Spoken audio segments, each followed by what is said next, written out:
Dude, everybody should listen to that song right the F now. That's what I'm usually listening to before I get started. I'm usually sitting there listening to, what's it called? Rain and Blood. Rain and Blood / Rock Lobster mashup of Slayer and B-52s is like the most hype thing in the world. I fucking love that song. Rain and blood from a lacerated sky. Everybody's having fun. Rain and blood. Bleeding edge horror. Everybody's having fun. It's such a weird mashup. Yeah, what up, Vic? How you doing, man? That's the Slayer B-52s one. It's so awesome. It's so good. Like, the first half is fun, and then the second half is like, this turned into musical genius out of nowhere. And like the footage of like when like Fred Schneider is like singing his lyrics, but then they cut to Tom Araya like fucking swirling his hair. It's like hilarious. Hey, Exotic Clan. Hi Bacon. It's PK Dragster. How you been? A long time no see. Long time no see. What's up? All right, starting back up.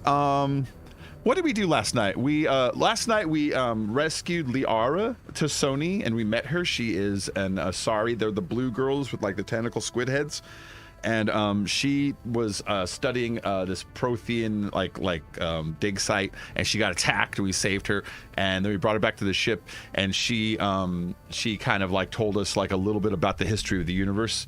She told us that while studying the Protheans who disappeared years ago, she realized that they weren't the first species that have disappeared like this, and that in her research, it seems like not only has their existence sort of decayed over time, but almost like somebody intentionally erased it because like stuff that should be around just they're having a hard time finding, you know. So she's suggested a larger mystery slowly uncovering. What up, formerly known as PK Dragster? All right, so let's see. We did the Liara mission. I think where we would go next. Hold on, let's look this up. Ooh, let's look at our map. And let's turn this fan off. It's pretty cold today. I already did that planet. All right, we'll turn that fan off for a while. It's a little bit too cold for a fan. All right, so there's this asteroid, which is like a whole DLC side mission. We could do that. There's Novaria, and there's Pharos. Either one of these would be just fine. This is also fine. We can go back to the Citadel and look for side missions, which I don't know if we want to do that right now. You know what I mean? So the real question is, do we want to go to an icy planet that has like a corporation laboratory that we would go through? Or do we want to go to like sort of like a typical alien planet that has like a ruined city that scientists are studying, you know? They're both pretty good. Novaria or Pharos? Icy, cold. Damn, it's 69 degrees here in Wisconsin. Yeah, I mean, it's not freezing, but it's chilly today. It's so chilly I put on a long sleeve shirt, which I ended up rolling up anyways.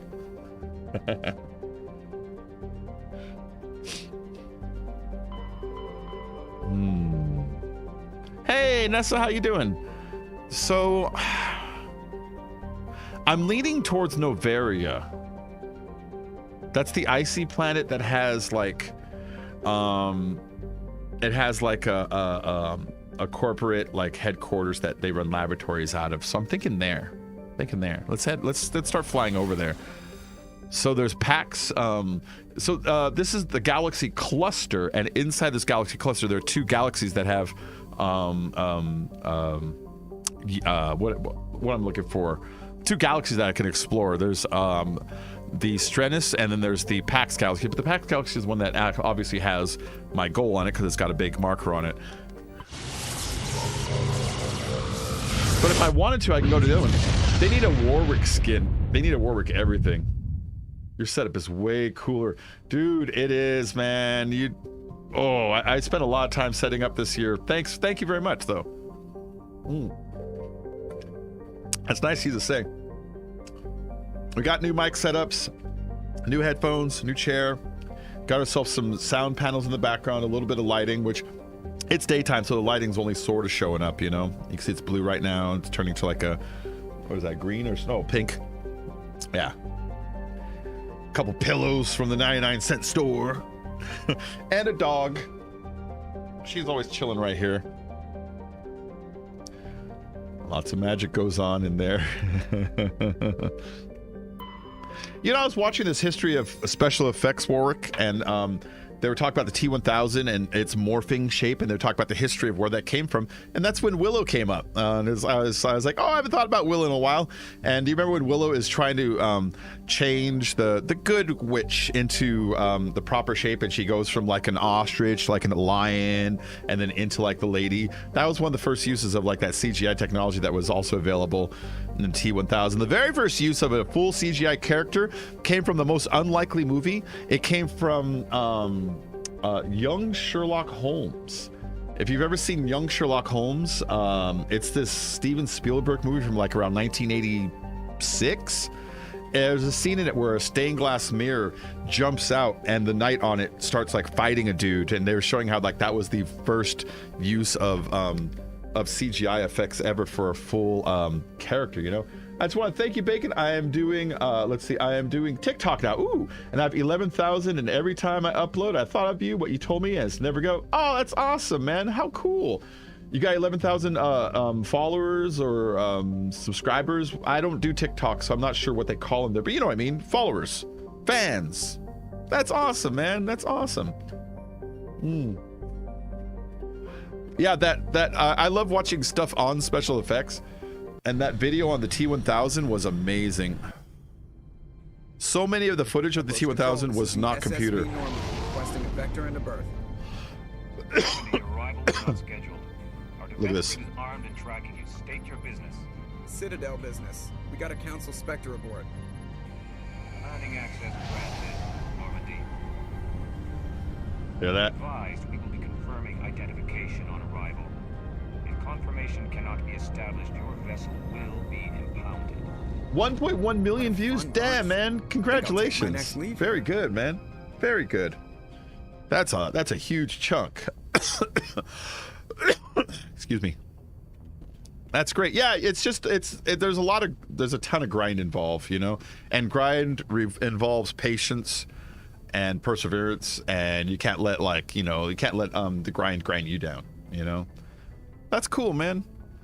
All right, so we landed on Novera, and they were pretty hostile when we landed. Their landing tower sort of chewed us out a little bit, saying that we weren't supposed to be here, that they're tracking us with the weaponry, the weapons are armed, and that's what we told them. We have a Council Spectre. Now, the Council is the UN of space. It's the Federation, you know, like, and then the Spectres are like the UN Council, specifically special units. So this is like if like the president showed up, it's like, listen, I got the Secret Service with me, you know, you gotta let them land. Will you be doing GTA 5 jobs again? Because I really enjoyed doing them with you. Hey, Spine, what up? Exotic, yes, I will be, but I have to wait. I wait for, like, wanting to do it, you know what I mean? And I haven't been that into GTA lately, but sometimes I get the itch. But really what I'm going to do is GTA sprinkled here and there until GTA 6 comes out, you know? But, yeah, man, GTA has been hard to get into lately because there really aren't any new jobs either. The creator's been broken for at least a little while. Last I checked on the creator, you know, people use templates. Templates don't work right now. You try to make them and the game jams up. Sucks. So like every time I look for new jobs, I just don't see them. Not like I used to. All right, so now I'm done with all that burping I was doing. So our group now has every member. We've acquired every side member that you can acquire in the game. There's Ashley at the end, who I'm covering up with my face. No, I'm not doing 7 days. I'll definitely be back to that. That one I'll be on I'll be off 6 months. I'll be on for 2 or 3 months. I'll be off 6 months, be on for 2 or 3. That's one of my games. Like, that's the thing. It's like when a game is new, I'll play it, right? And then as it gets older, of course, I'm going to sort of retire it. But if it's a really good game I enjoy, then I don't fully retire it. It will get sort of looped into a permanent rotation. So like Mass Effect is one of those games. This is like the 5th time I played through this game on stream, that is. there's games like Overwatch that like no matter what, I'll just keep kind of looping back in, and Conan is one of them, and 7 Days is one of them that you can expect me to play that one again. I'm going to shout you out on my TikTok. Oh, that's nice of you, man. Thank you very much. What is your TikTok? So we can look you up in here. Yeah, what was I saying? I forgot what I was saying. Yeah, so 7 Days is one of those rotation games. Minecraft is one of those rotation games. I'll play it for a couple months, and then I'll get bored, and then I'll step away. Hey, Bot Chronic, welcome back. And then, so there's certain games that I'll play for periods until I get a little bored, and then I'll stop, and I'll retire, and then I'll miss it again. I'll be like, I'm going to play that again. There's certain Nintendo games that are like that. Like every couple years, I'll rebeat. Every couple years, I'll rebeat Mega Man 2. I'll rebeat Super Metroid. I'll rebeat Final Fantasy 3. I'll rebeat what other games I'll beat every day? Blaster Master or Ninja Gaiden 2. Exotic 55 Clan, nice. I wish the console version made it long further so it had some replay value. Wait, I wish the console version made it a long further so it had some replay value, but still, nah. Yeah. Oh, you talking about 7 Days to Die? Definitely. Okay, Spine, what did you miss? So, let me see. First, the Earth cooled, and then the dinosaurs came. But they got too big and fat, and they turned into oil. Then the Arabs came. There's one guy out there going, "That's from Airplane." Let's see. You do high-spec GTA 5 edits. Nice, man. I got the notification, so I joined Baking. You're such a good streamer. That's nice of you, Bot. That's nice of you to say. So, Spine, let me see what happened. We have we now have our ship, and we can now leave into the universe. Yesterday, we went and we rescued Liara, the girl on the right that's doing like the blue with their hair. She was she's a Prothean scientist who was at an archaeological dig. Okay, I see the reference. She was at an archaeological dig, and she was trapped, and we rescued her. And while she was being rescued, she got attacked by a Krogan mercenary that was working for Saren, and they had a couple of robots. And they wanted to either capture her or kill her. They could care less. They just wanted her out of the picture. And so obviously it was important to get her. When we got her back to the ship, she tells us that she's a young. She's only 106 years old. Apparently, they lived for like about 1,000 years, and that she's a scientist, and nobody's been taking her serious, and that she's been studying the Protheans, and that she's been trying to figure out where they went, but she realized when they disappeared 50,000 years ago that they weren't the first species to disappear like that. And so that's where we're at. Your TikTok is Exotic 55 Clan. Guys, if you want to check out our friend's Exotic Clan's TikTok, he's a sub-vinner for a long time who's got his own thing going on. It's been growing, and you know, give him a little bit of support. What's the average total hours to beat this game? This game, the first game, if you hurry, let's pretend you're the kind of person that just doesn't like doing side missions. I don't know, I want to say about like 9 to 11 hours. If you're the kind of person that enjoys doing the side missions but doesn't do everything, I'll say about like maybe 16 to 18 hours. If you're a completionist, I'll say this is more around like the 25-hour mark. And then 2 and 3, you'll increase those by about 10 hours each game, you know? Oh, no problem, Spine. Oh, so where we are now, right?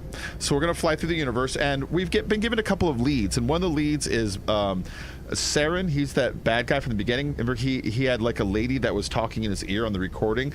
We recognized her voice, and we tracked her down to this planet called Novaria. It's an icy planet that houses a scientific laboratory that specializes in more exotic corporate-style research. So that's where we're at. When we were approaching, hold on, I'll catch up to the moment. When we were approaching, they said, a control tower to Normandy. We have you on our radar. We are tracking you with our weapons, which are armed. Please state the nature of your arrival. And we're like, we're here because we're looking for so-and-so. And it says, negative, you're not allowed to land. Please leave. And we says, we're here on council business, and we have a Spectre. And they pause, and they say, you're clear for landing on runway 3. And they says, please be advised, we will be, what's the word? Verifying the specifics, the authenticity of the person that you claim, and if you are lying, we will confiscate your ship. So the people here are pretty hostile to us being here. Yeah, dude, the story is very detailed. It's a well-crafted story. This is a you could straight up turn this into a movie, and this would make a great movie. You know, you'd obviously have to change the action points and speed up certain parts, slow down certain parts, but the overarching story, because we're just scratching the surface of a mystery. I'll just leave it at that. All right, look, security is waiting for us before we go in. That's far enough. I'm a fucking Spectre. Step aside. I'm on important business. This is an unscheduled arrival. I need your credentials. No. All you need to know is I have more credentials than you. They plan to be trouble, man. I can't let you enter the port area without confirmation of your identity. Sergeant Sterling, secure their weapons. It would not be wise to search for the Geth unarmed. There you go. I'm keeping my gun. Nobody takes my weapon. Charge and lock! We are authorized to use lethal force. You have to the count of 3 to surrender your weapons. 1, 2. 2, 3. Captain Matsuo, stand down. I'm a fucking Spectre, and you're just a security We confirmed guard. their identity. Spectres are authorized to carry weapons here, Captain. You may proceed, Spectre. I hope the rest of your visit will be less confrontational. I hope so too. Parasini-san will meet you upstairs. Corporate monkey with a yourself. gun. Behave yourselves. You don't tell me what to do. You don't tell me what to do. I'm gonna shoot in all the space around you. Oh, I hit her a little bit. Whoa, you're not supposed to be able to shoot them. You see how she pulls her gun back? But I did see a spark hit just right there. See?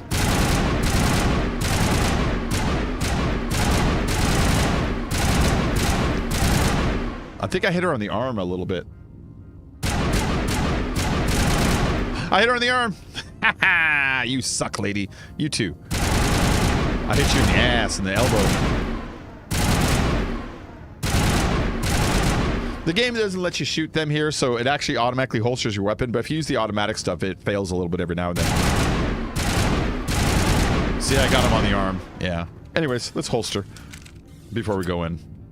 Look at these turret things. These turrets are like, what the fuck is going on? Hey, Michael Beamer, what up? Oh, that water looks nice. They've always had a water effect there.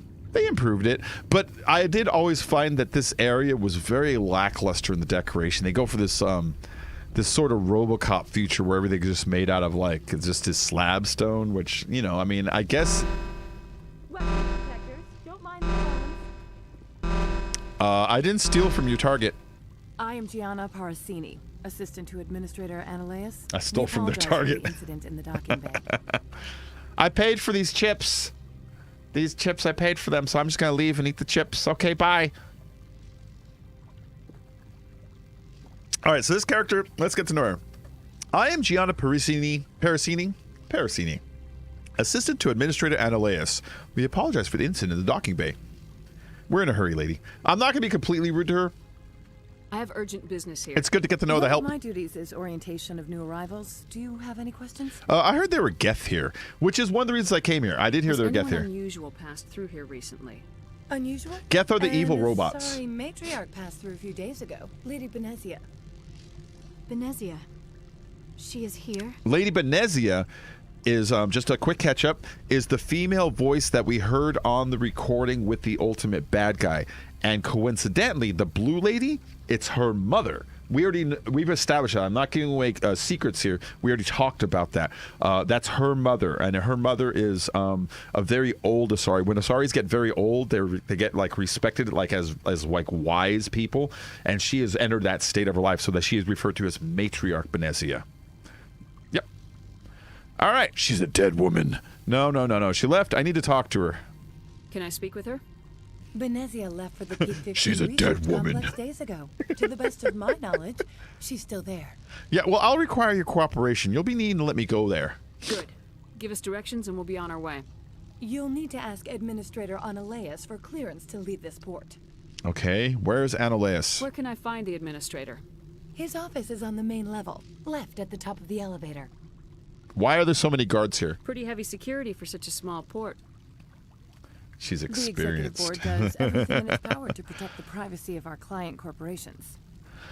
The Executive Board does everything in its power to protect the privacy of our client corporations. And so now we've established that this place caters to companies that want a little bit of secrecy and a little bit of discretion. This sounds suspicious. I'm not here for them. I'm not here to dig out any corporate secrets. That's gratifying to hear. It's like, you know, when the cops come to your house because somebody broke in and you're worried they're going to find your pot, and the cop has to be like, I'm not here for anything else but the call. And sometimes you hear them say that, like, on cops. That's kind of what she said. There's like, I'm not here for company secrets. Just let me through. And if you have dead bodies, I didn't see a thing. I played this game a few times, so I won't ruin it for you. Oh, Michael, I know everything about this game. I just like playing a little dumb so that you guys can enjoy it more. Because I have some people that haven't played it before. They don't know what's going on, you know? Understood. And like Can we go in now? Of course. If you need I'm any guilty help, you can as ask me at the anybody else administrator's of office. spoiling shit when you're excited She's about it, here. you know? So I'm trying my believe best it. to kind of like I imagine you want to talk to me, approach it Shepard. from a position where About my mother. it's only things that have been, you know, established so far, or whatever, though, you know. All right, I want to talk to you, some Shepard, about my mother. All right, I can't trust you. Can I trust you? Don't worry. Don't worry, babe. Don't worry, babe. No, we don't. I trust you, Liara. You may not be military, but you're a part of my crew. Thank you, Shepard. That means a great deal to me. I notice all the Asari, when they're just resting, this eye, they have like a little thing where it closes just a little bit. You see how I'm closing it, like the bottom part up just a little bit? Like, you know when you don't trust somebody a little bit? I notice all the Asari's eyes do that on their resting face. It's like just a facial animation tick that they put in the character model of them. Anyways, when I first did it, it made me not trust her. Maybe like, what's she up to? But then after I realized, it's like all Asari do that for some reason. It's just something in the Welcome game. to Port Hanshan, the galaxy's most respected site for independent scientific research and development. For your own safety and to protect the privacy of others, you are required to Michael, obey don't any say things. directions given by our security personnel.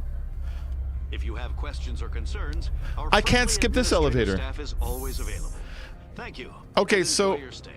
in the first game, there were a bunch of elevators, and the elevators were used as loading screens, essentially. When you went from complicated area to complicated area, they made these elevators really long so that 360 had time to load. And people fucking hated it because it took forever. And on this version, they made it so you could skip through the elevators, but they didn't add it to these elevators, I noticed, you know? She looks like she's up to something. Stop that with your eye, girl. I know. That eye thing makes me a little bit paranoid. Little paranoid pay. The manager's warned us about me. What do you mean? What do you mean, lady? Oh, fuck. I hit her a little bit in the face. Alright, this dude. This one offers greetings. You are the Spectre that visits Port Hanshan. You heard already? News travels fast here. Indeed, esteemed Spectre. Yeah, Bacon will soon, Your yeah. arrival was Bacon not is most greeted favorite. with Fat any kid knows the joy name by of the every piece of company. candy in a candy store. This one has a burden that you could ease. Oh! If an arrangement could be made. Let me show you it something. would compensate you.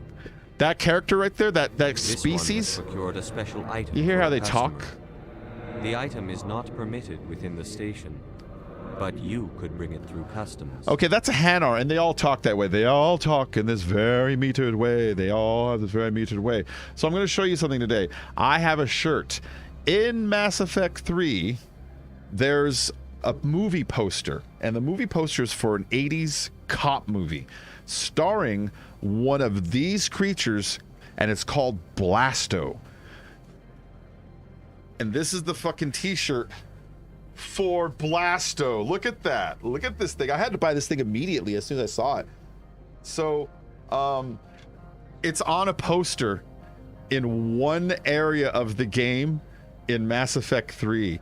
And when you click on it, it'll play audio clips from the movie. And you can hear the thing going, I know that I fired rounds at you, but did I fire 78 rounds or 79 rounds? So ask yourself this, punk. Do you feel the probability of luck on your side? Now do you? So like he does like 80s cop movie tropes, but with his weird tone of voice and that strange way of aliens speaking.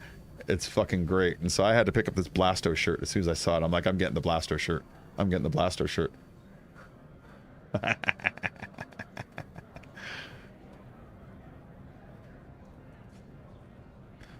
All right, let's see. That was not permitted with the station, but you could bring it through customs. That's cool as hell, dude. I love this shirt, man. Custom. Yeah, smuggling, in other words. You want me to use my status to smuggle for you? He wants me to smuggle something in. That is not inaccurate. I'll do it. I'm being I have evil, no problem remember? with that. This one humbly thanks the Spectre. The package will be delivered to your vessel. All you need do is bring it to this one. It is cool as hell, man. Please do not mention this to Administrator Analyst. I love how nerdy this shirt is. That one would levy fees. I think this is my nerdiest shirt. Is there anything else this one might help you with? I got Kingdom Hearts shirts. I got Overwatch shirts. I got a samurai shirt from Cyberpunk, you know, Johnny Silverhand's band. You know, I got some nerdy shirts. I got a 7 Days to Die shirt sent to me from the Fun Pimps themselves. But I still think this qualifies as my nerdiest shirt. I was always evil in Mass Effect. Me too, L. L, did you just show up? Did you see my shirt? I'm going to show you one more time, just in case you didn't see it. One more time. And oh, it's Blasto! The Hanar cop from the cop movies in Mass Effect 3. What up, L? Welcome back. Yeah, this one I'm going majority evil, but you can afford to be kind to a few people and still pull off ultimate evil if you do it right. So I'm being kind to Captain Anderson. I'm being kind to Liara. To certain people within my group, I'm being kind to, you know? Whoa, isn't that a cool shirt? Fucking Blasto, the Hanar. All right. So, I'm just browsing right now. This one awaits your return. He gave us a mission. He wants us to go outside and grab some gear and sneak it back in for him. He can't get it in here, and since we are allowed to come and go without being searched, he's like, can you do that for us? And we're like, that's basically smuggling. He's like, yeah. And so we're like, all right. Since I'm being evil, I'm just gonna go do it. You can be even more evil in like Partners in Crime. You can be even more evil in like what's the word? Extort him for the goods afterwards, which I might just do. Yeah, so I like being kind to Captain Anderson because I will never be rude to Captain Anderson. Captain Anderson is too much of a badass. And Liara is a good character to be kind to because of how much she plays into all three games and stuff, you know? So I like maintaining good relationships with her. Garrus I like maintaining a good relationship with because he's awesome. Oh, what just happened there? Sally Mae has joined the squad. Thanks for the sub, Sally. All right, so he wants me to come back here. You see there's an exclamation point on my little map down here now. Opal's package. This is the Hanar and his package. So I hope you guys didn't think my my title was clickbait. Like, is Wrex a Reaper? Because I can tell you right now, no, he's not. He's a Krogan. Krogans are not Reapers. You liked Grunt? I liked Grunt a lot. Wait, making sure I got it right. Grunt is the newborn, right? And not the Wrex replacement for 3. Do I have that right? Because the Wrex replacement for 3, I didn't like him. He was too short-sighted, you know what I mean? But he did lead for an interesting story, so I'll give him that. If we're talking about the newborn, the Grunt is the newborn, right? The tankborn. Such a cool-ass game, man. And, like, honestly, I'm not going to badmouth this game, but if you compare 1, 2, and 3... 2 and 3 are way more exciting than 1. 1 is slow, like the movie Blade Runner, whereas 2 and 3 are more like the movie Aliens. You're like, just jump into some action with some pretty good backstory. Greetings, Spectre. Have you brought the package? I can lie to him. I haven't picked it up. I'm keeping it. Who's the recipient? I want to know where this package is going. This one's customer prefers to remain anonymous. Tell me or I won't help. Your customer would prefer to have his package. Tell me who it's for or I walk. Your words are not unreasonable. Yeah, they are. They're very unreasonable. The customer is the Krogan called Inamorda. That one is a bounty hunter of some repute and quick to anger. Now, does the other have the package? I'm keeping it would leave this guy in a world of shit because he's got an angry Krogan, who are the most vicious species on the galaxy, like as far as humanoids go. Angry at him. He says this one's quick to anger. So if I kept it, I would really screw him over. But you know, I don't want to be that evil because that would straight up get this guy killed. So I'll tell him yes, and I'll give it to him. He can have it. Here you are. But I did push him. The Spectre has done a great service for this one. From the deepness of light, it thanks you. This one promised compensation for services rendered. It humbly suggests give me that more. A sum of 250 credits. I've got some pretty good renegade points. Check that out. See, I got good renegade points, L. Act like an Amazon employer. You're not even allowed to piss. Keep your head down and don't look me in the eyes, employee number 8745B. I hope that's a joke. 250 credits? You're trying to make me laugh. You think I'm here to amuse you? To make funny, sputtering noises when you offer an insult instead of a reward. No. This one would never. Aw, I feel bad. This one could raise the sum to 500 credits. That is half this one's profit taken by the other. It can offer no more. It will have to do. I'm not normally a dick like this. This is making me feel icky being so rude to this Hanar. If that's the best you can do, fine. This one is glad to have come to an agreement. Now please, get out of my face. You're scaring the crap out of me. You have complicated this beyond anything I imagined. Of course.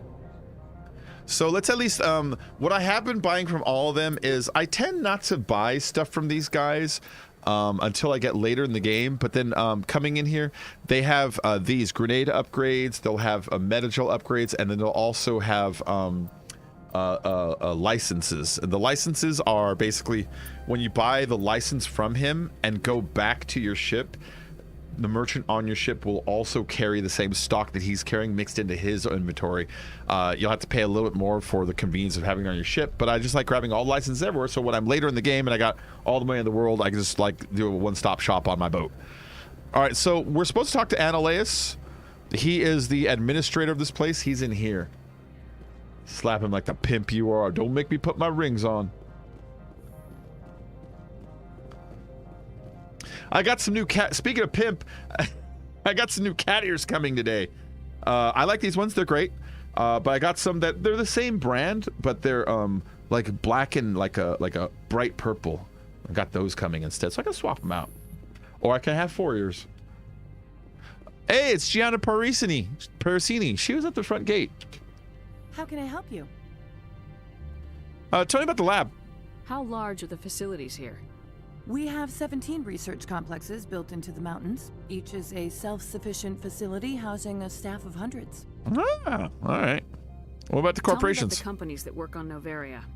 Give me something juicy. Over 250 high-tech firms rent our labs. Major shareholders include Elanus Risk Control Services, Binary Helix, and Synthetic Insights Limited.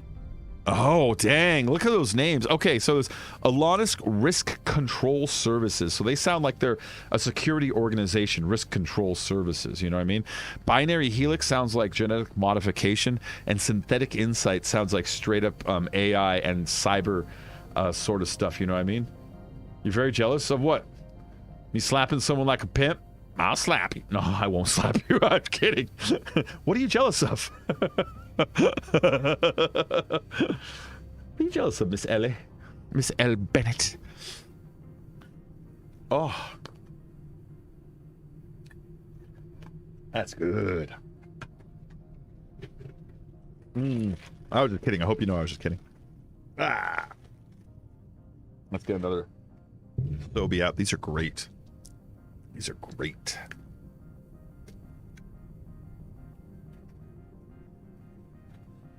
So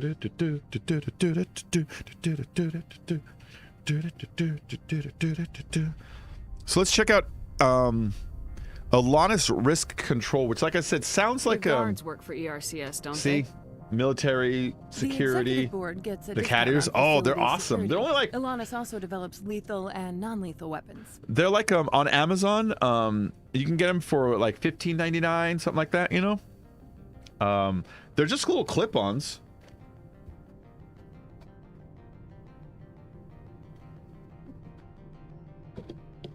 They're just little clip-ons, so like you can put them on your own headphones that you have at home.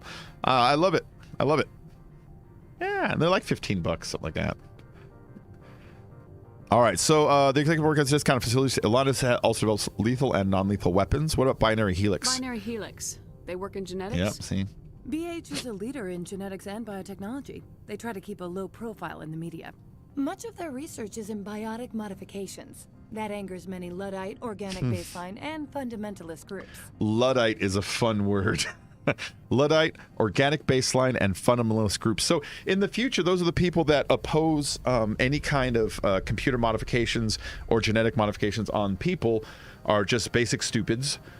People who are like, we must stay organic, and fundamentalists who are like religious types, you know. God said you are not supposed to chop up your body and put robot parts in it.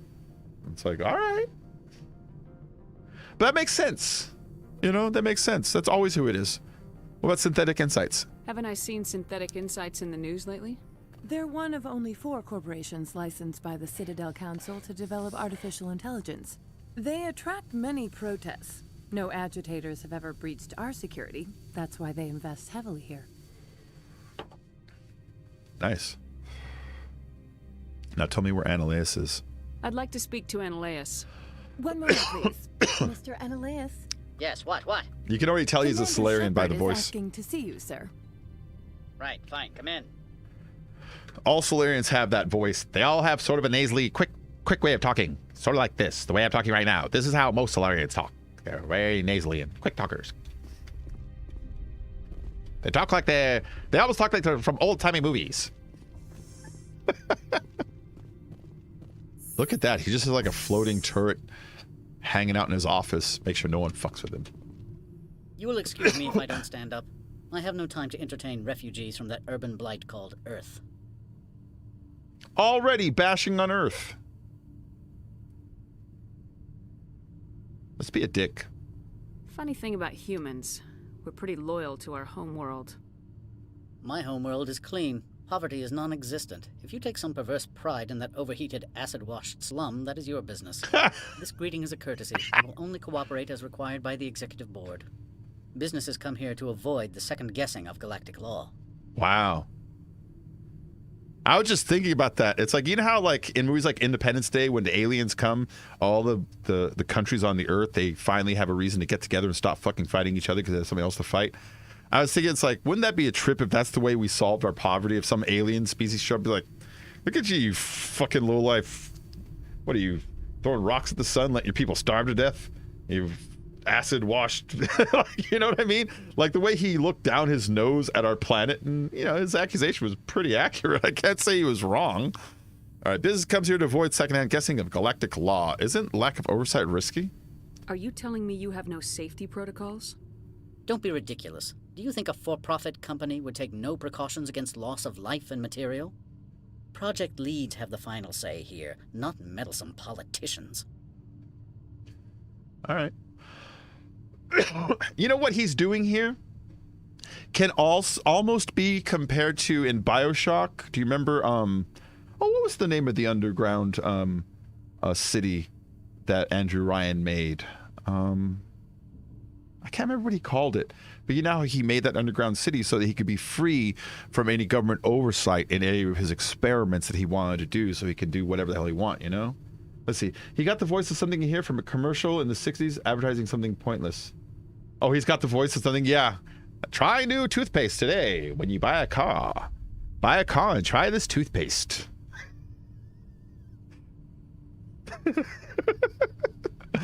I don't know why. I don't know why in my brain in the 60s, when you turn on the TV, it would rapture. Thank you. That if you turn on the TV in the 60s, it's nothing but car and toothpaste ads for hours with just Howdy Doody sprinkled in the middle. It's Howdy Doody. Now it's a Crest commercial. Now it's a Ipana commercial. Brush up with the new white panna. A new flavor. It's healthy for your teeth. Let's see. Final project. Say you're not Milton politicians. So I'm here looking for Saren. Do you do business with Saren? Agent Saren? One of your Spectre compatriots? He is a major investor in Binary Helix Corporation, which is one of Novaria's backers. He's investing in a company that specializes in genetic modification. Just keep that in mind. Is he developing weapons here? Is Binary Helix developing weapons for him? It's possible, given his interests. What our clients do in their labs is their business. Oh. Now tell me about Liara's mother, Matriarch Benezia. I've heard an Asari matriarch is here. Benezia? She arrived a few days ago, accompanied by a personal escort and some cargo. She's up at Peak 15. Okay. What sort of cargo? I like the questions with this dude, because it does give you an insight into like their corporate mentality here, and he's the boss, so you can get the most questions out of him versus just other people around. What can you tell me about her cargo? Large, heavy, and sealed. It passed weapon screening. Beyond that, it is not our concern. Define personal escort. What do you mean, personal escort? The phrase is self-explanatory. Bodyguards attending to the safety of her person, mainly Asari commandos. Commandos? Odd that you shouldn't mind their presence. They followed all our regulations. I had no reason to forbid Lady Benezia from taking them. Yeah, there you go. So the thing about Asari commandos is Asari, the blue people, they tend, not even tend, they're all, what's it called, biotically powered. That's like the Force, where they can push shit with their mind. And so they make really good commandos, because like areas like this where they're like, give us your weapons. It's like, fine, here's my weapons. I can still smash you with my mind, you know? They have basically force, like push powers and slam powers and lift and throw, you know? So yeah, they're kind of vicious. I need to see her. Where is she? Why is she here? What brought her out here? If I knew, I wouldn't be at liberty to say. She came here as Agent Saren's executor. She's here on business for Binary Helix. There were issues at Peak 15 that required Saren's attention. Okay. Well, I need to see her. I'd like to see her, immediately. I'm afraid that you cannot. Peak 15 is a private facility in the Skadi Mountains. Regardless, there is a blizzard in the area. Shuttles are grounded and surface access has been cut off. Let's see. So we drive to find personal escort. What sort of cargo? Why is she here? Yeah, so we drive. I like this. Surface access, you say? Cut off, I said. The roads are not suitable for travel. Don't make an issue of this, Shepard. Let him be stubborn, Shepard. I'm sure someone else here is willing to help us. I always remember her saying that, but I don't remember her kind of whispering it like she did right now. I'm wondering if they changed the record, because like I have to go back and watch that one, but I don't remember her kind of saying it like this, like she's almost saying it just to Shepard. Just let him go. We'll go do it when he's not paying attention. We'll ask his underlings, you know, which that's cool. Another topic. Back to my other questions. Every minute of my time you waste costs the company 12 credits. I will keep a running tally. All right, whatever. We're not paying you. I already asked him about Matriarch and Saren. I got nothing else to ask him. I want to waste his time more. Fine. I have no more questions at this time. Good. I received a dozen urgent messages while you dithered about.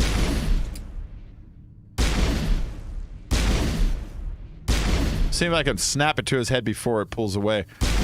And shoot him just once with a pistol in the face. Alright, let's try something better. Eat shit.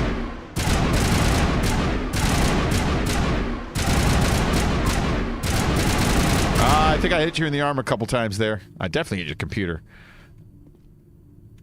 He doesn't react to that kind of stuff, which is a shame. Which is a shame. What the fuck happened to my camera there?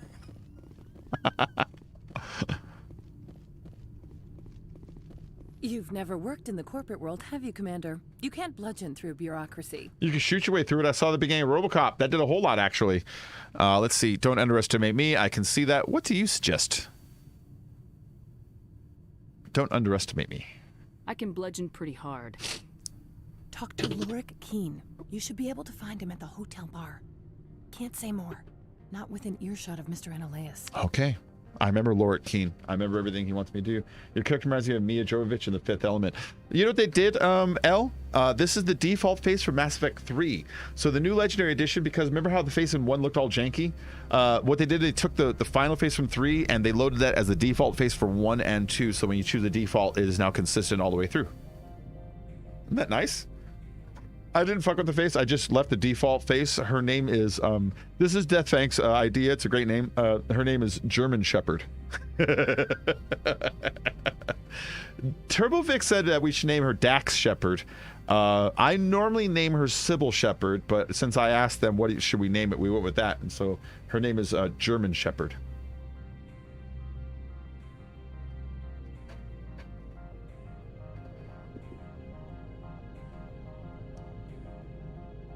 Let's tell me about Lorik Keen. You said I should talk to Lorik Keen? Mr. Ananias isn't the only one with a pass to leave Hanshan. Keen spends his days at the hotel since his office was closed.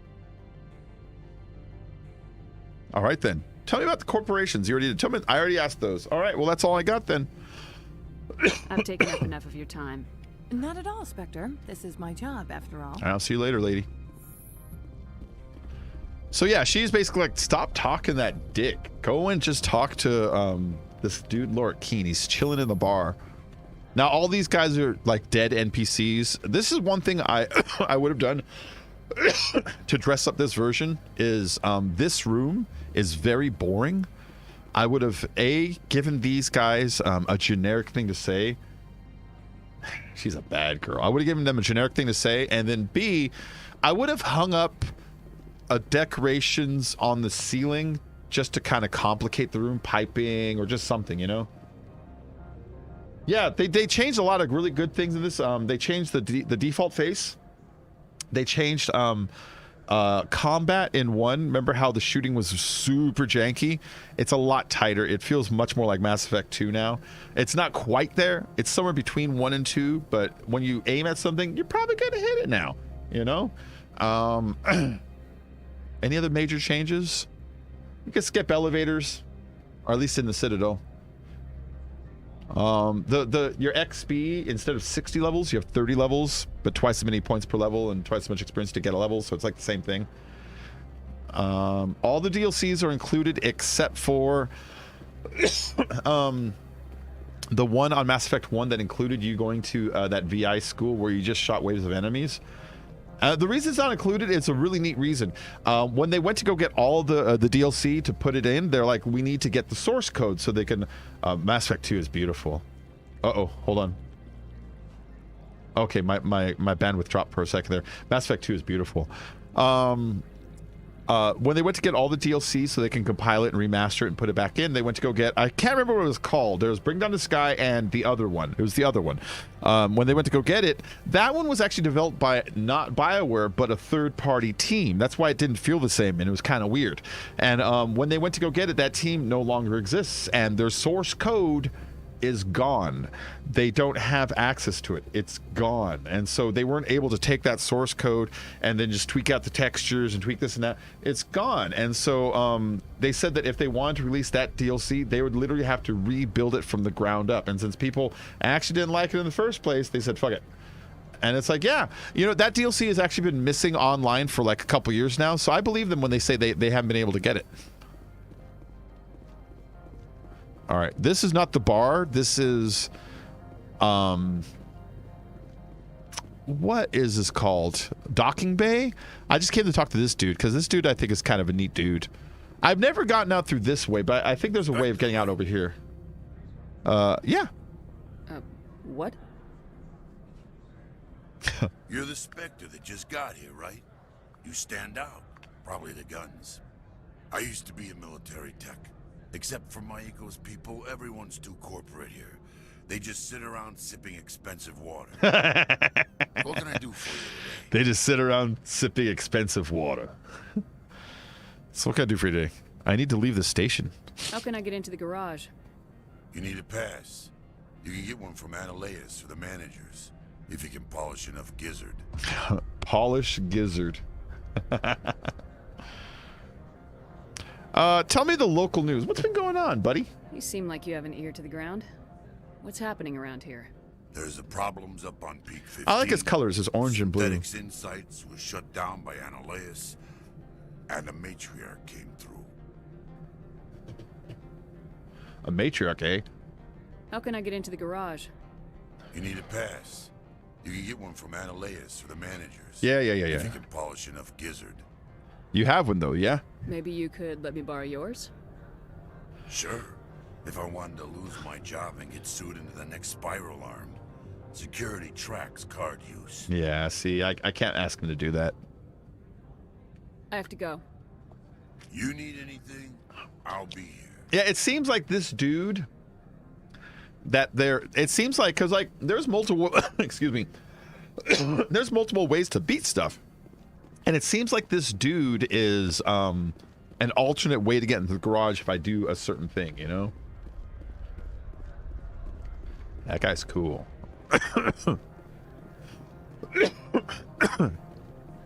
ERCS guards, what do you say? Don't make us regret letting you keep those guns. I will kill the crap out of you if I have to. You hear me? What do you think about that?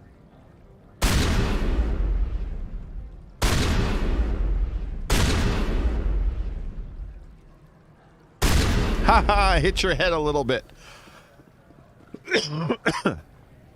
Risk starting a war. Call it the Second Contact War between humans and Turians.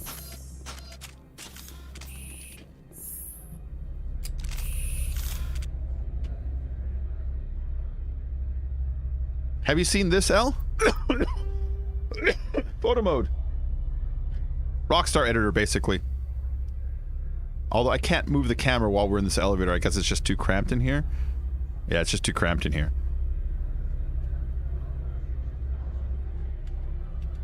But still, photo mode. Good for thumbnails. That's how I got that sideways picture of Wrex you see on my thumbnail today. That's how I got that picture. I basically did this. I did this and then whoop, and then photo mode. And I just went like this and just got the camera like so. Let's do one really quick here. And then there's exposure and stuff like that. Let's brighten that shit up by a lot. Come on, go. Oh, wow. Look how bright the background just got by doing that, though. Oh. Yeah, you see? Oh, this is not a good picture of it because this hallway's too dark, but... And then you hit tab and then hit spacebar and whoop, you got yourself a photo. And I could take that and I cut out her face and I can turn it into part of my thumbnail for tomorrow, which I won't use this picture, but I'm just showing you how easy it is to kind of grab thumbnails and shit now, you know? Very good. Excuse me, I need a moment of All games should have that because for me, it's just, I love using it. It makes it easier for you to make thumbnails. And for the game, if you're using streamers to help promote your game, then give us a tool that makes it so the promotion of your game looks slicker. Mm-hmm. They got photo mode before RDR2. Aww. I know. RDR really needs that. RDR sort of has photos, but it's like camera. They had to like set up. It's not the same thing. The male human at the hotel bar?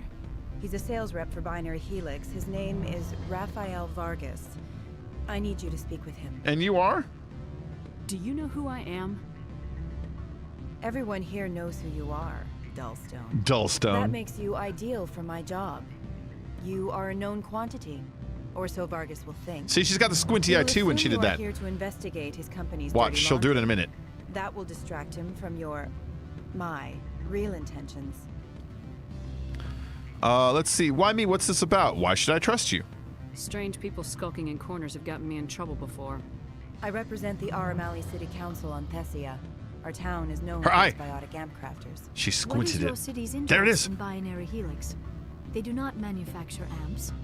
Much of BH's work relates to biotics. There are rumors that the Novaria branch has flown in Asari biotics. Powerful ones. Commandos, to be specific. We want to assess any potential risk to Asari copyrights. You will present yourself as a buyer. on behalf of the Spectres or the Alliance, discuss their military enhancement programs. Your real objective will be to distract him. I will give you a device that will crack into his personal wireless network. It will upload a variety of monitoring viruses.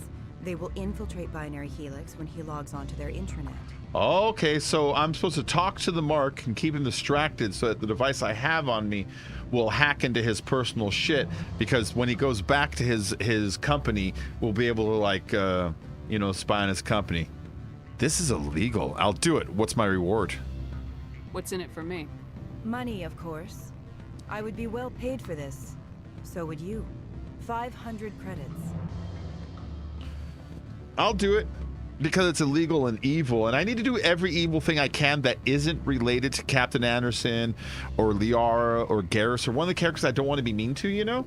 Because there's a couple characters here that, like, I have a hard time being mean to Hanar because they're so helpless. I especially have a hard time being mean to Elcor. Those are the, you know, with great concern, please don't be mean to me. You know, those guys? Shit, you gotta be a monster to be evil to them. Mordin Solus. Yeah, I can't be mean to Mordin. You haven't met Mordin yet. Mordin's the greatest Solarian that ever lived. He is the very model of a modern day Solarian. I'll do it. Interesting plan. I'm in. Excellent. Here is the cracking device. You will know it is done when it beeps. I've assembled a dossier on Vargas. If you would like, I could brief you on his behavior. Yeah, brief me. This is kind of like L.A. Noire, where I need to watch him to see how he reacts, to see if he's, like, listening to me or not. Tell me what you know about Vargas. Show me what you got. He is impatient with those who waste his time. I tried to get him distracted and off topic. He concluded I was not interested in his company's services. So get to the point. I noticed he has a tell. When a topic makes him nervous or uncomfortable, he has a tendency to rub the back of his neck. If you see that, press him on the subject. It may distract him enough to keep him talking. If he's doing this, then ask him more about that. Goodbye. I'll go see him now. I hope to hear from you soon. Now this one you can actually play several ways. You can tell the dude, hey, that lady over there, she's paying me to spy on you, you know? Or you can spy on him and then take the goods back and be like, hey, I want to keep this shit. You know what I mean? There's like a lot of ways to do this one. I like this. This mission is one of the better ones when you look at the way it's constructed and you look at all the branches in and all the different branches out and all the possibilities that they kind of did lay out on this one tiny side mission. This was one of the more impressive side missions because it has, like, I think 5 different outcomes. I think. Can I help you? I'm a Spectre. I'm an Alliance Marine. Mr. Vargas? Commander Shepard, Systems Alliance Military. I understand you work for Binary Helix. That's correct. Rafael Vargas, sales. Were you interested in our services? And sorry, asked me to spy. Are you sure of services? I am, or if the price is right. He doesn't want to waste his time. I am. It's customary to perform minor genetic upgrades on enlistment. I've been assigned to see what BH has to offer. It was my understanding that the Alliance contracted to Mars Gene for its enhancement programs. That's irrelevant. Mr. Vargas, I'm here to talk business with you. If you'd rather speculate on politics, I can visit another Gen Eng firm. You have my full attention, Shepard. I'm merely getting a handle on my negotiating position. First, the boilerplate discussion. That's nice. No genetic enhancement is guaranteed to take. We can maximize the odds, but every strand of DNA is unique. Our patented techniques can provide an 8% improvement in adrenal response, 12% faster clotting, and a measurable decrease in ZG muscle degeneracy. That is awesome. That is awesome that they can, like, hi Abby, how are you doing? That is awesome that their company can specifically, like, state, like, we can make it so that your blood clot's 12% faster, you know, measurable decrease in ZG muscle degeneracy, which I don't know what that means. So let's press them on it. It's not good enough, man. Mars Gene's clotting enhancement improves speed by 16%. Ah, I see you've done some research. That's their official claim. How does Shepard know that? However, we believe they cherry-picked their sample to show optimum results. The numbers we provide are strict mathematical averages. I can get you those improvements for 30K credits per head. For a bulk order, I can work in a sensory enhancement package. Guaranteed 20/15 vision and hearing from 12 to 22,000 hertz. Oh, I do not have enough Renegade to push him on this topic any further with that. See that? They went gray. That seems high. Are you sure that's the best price you can offer? Absolutely. That's the standard rate. Of course, if Shit. the government moves I wish I had forward better on an official level, Renegade. there might be some additional discounts. I have to admit, it surprised me that you were here for business. There are many development projects on Noveria, some not entirely legal. See? Not everything I do is legal. I wear a lot of hats, Mr. Vargas. Some days I shut down criminals, some days I defuse nukes, some days I like to enjoy private vices. You understand me? I suppose. My apologies. Your manner is rather informal for a business meeting. Okay, cool. That's my comm unit. It beeped, we got him. Sorry, Mr. Vargas. That's a call I have to take. Thank you for your time. Of course, Commander Shepard. We look forward to hearing from the Alliance. All right. So we met him. We did what we were supposed to do. We got him in the uncomfortable position. Yeah. We asked him the questions. We were supposed to keep him pressed for long enough. The person we're actually here to talk to is Laura Queen right there, or Keen, but we're going to finish up with her first here, you know? I wish I had just a little bit more Renegade. Any results? It's done. I quit. I quit. I'm just going to keep his stuff. Your toy did its job. Excellent. I will transfer 500 credits to your account. More. I could easily call Mr. Vargas and tell him what I just did. Did I say 500 credits? I meant 750. Good day, Spectre. Good day. I got 2 more Renegade points for that. Let's see. Am I missing? Oh. That might have helped. That 1 extra point of Intimidate might have helped, you know? Shit. But look at this. Look at this, El. It's a little bit broken when you consider that I only have this much Renegade, but they've allowed me to open up this much of my Intimidate meter. With this much Renegade, at maximum, I should only have like half it available. You know what I mean by that? It seems like a little bit much for like... But that's just one man's opinion. All right, so Singularity is one of my favorites. I also need a little bit of Barrier, which is nice. I need to start surviving some of these shots a little more.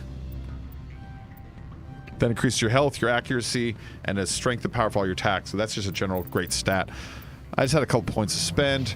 Liara, I haven't spent any of her points, so I should just do that really quick. So let's give her everything she has of her Asari Scientists. Gets the baseline skill that levels up her biotics, gives her extra healing and first aid. It just levels up a lot of her stuff at once, right?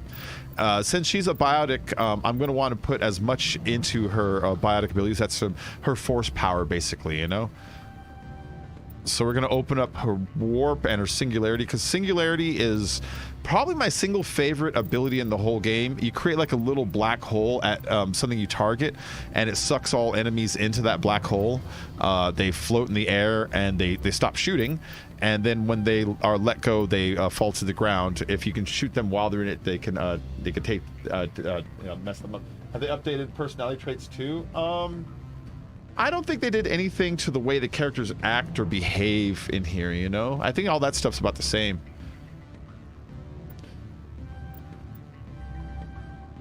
Lift unlocked, cool. I want to unlock as many of her abilities as possible, because she's the NPC. It's up to her what she wants to use.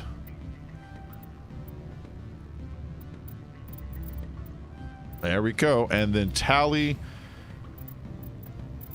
Her electronics is full. Her decryption is full. Great. Now I can start concentrating on her other shit.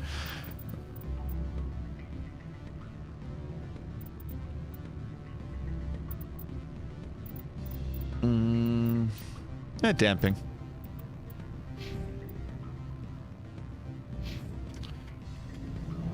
All right, so this is the other guy we're here to talk to, Lord Keene. We'll talk to him in a minute because there's actually a couple. There's some rooms back here, and you want to explore every room, not just to get the gear, but if you see a room and there's like a chest in it, and you unlock the chest, it gives you experience, and it does not take a lot of experience to level up. So every room that is has anything in it that's like that, you straight up want to like grab it, you know. And if Lord Keene has any kind of like a challenge that needs to be checked right now, maybe I want to get all the experience I can before I actually do it. What's up, doorman? I'm sorry. The hotel is off limit. Don't hang up. Elder brother, it's me. I'm on Noveria now. I can't talk long. Beat it. Oh, I know who that is. The dude at the door, this guy at the door that asked me to smuggle in the parts, and he said there's an angry Krogan mercenary who's waiting for his parts. That's him. Because there's not a lot of Krogan to hang out inside fucking research laboratories. What is he even doing here? You know, Krogans are dum-dums.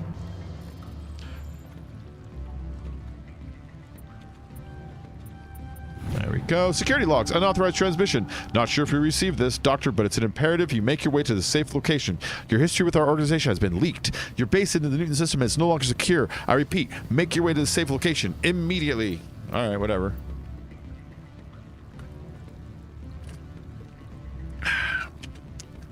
Let's override this thing too. On the console, the override games are these little like press Y, X, B, Y, X, follow the pattern. On this one, it's this weird spiral game on the PCs. I don't know why they didn't do the spiral game for the console. They could have. It's not that weird.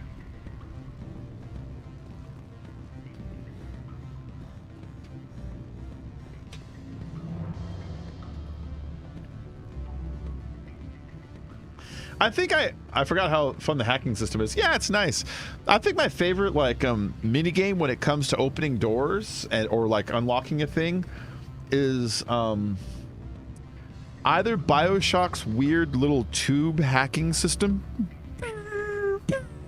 You know, where you have to finish the little line of fluid before it goes you know that game, or I want to say I really did like Oblivion's lock-picking system. I think it was Oblivion's, or is it Morrowind's, where it's got like 5 tumblers and you put the lock under it and tap it up for each one.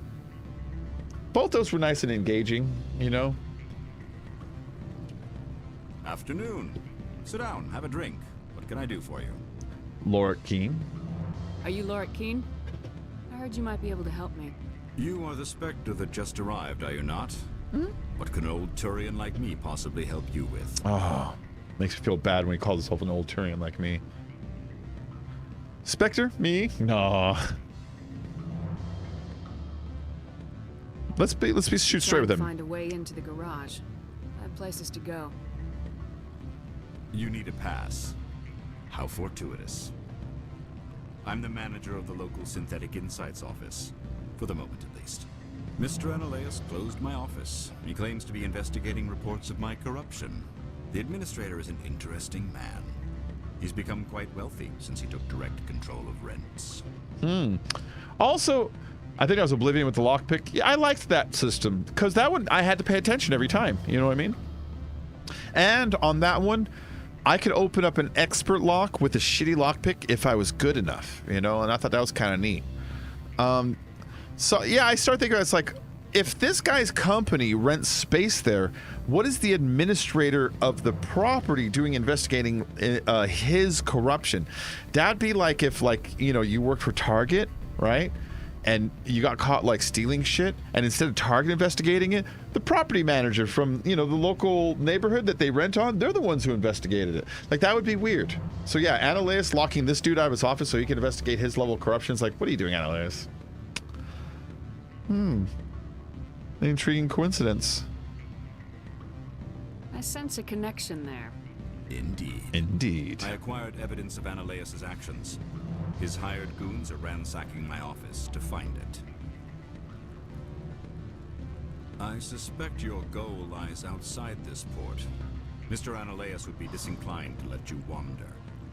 If you recover the evidence from my office, I will give you my garage pass, as well as a sum of credits. I'm definitely interested. You have a plan? I do. I do. However, there is one other... What is that charming human expression? Fly in the lotion? Violence against Mr. Ananias' thugs may be necessary. He has members of Hanshan's security team searching. Hey, the noob guy, what up, man? He's paying them under the table. Miss Matsuo is unaware of their outside employment. You know, one thing I have to take note of, and I think the developers deserve credit for this, is the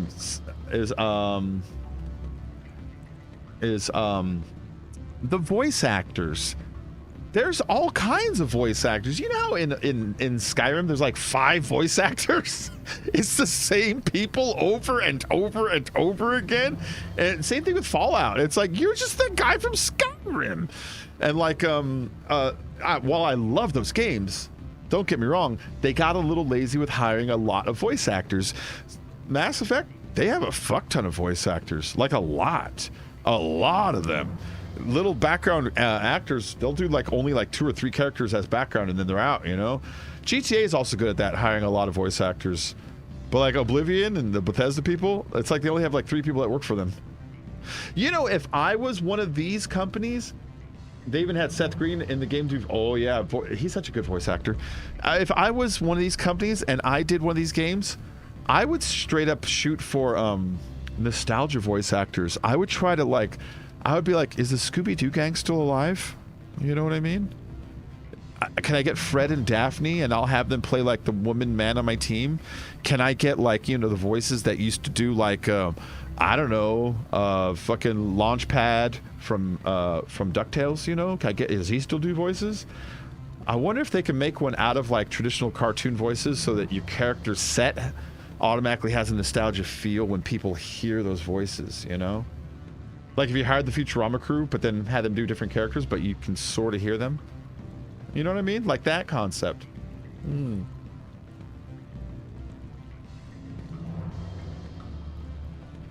I guess, now that I think about it, Batman Arkham already did that.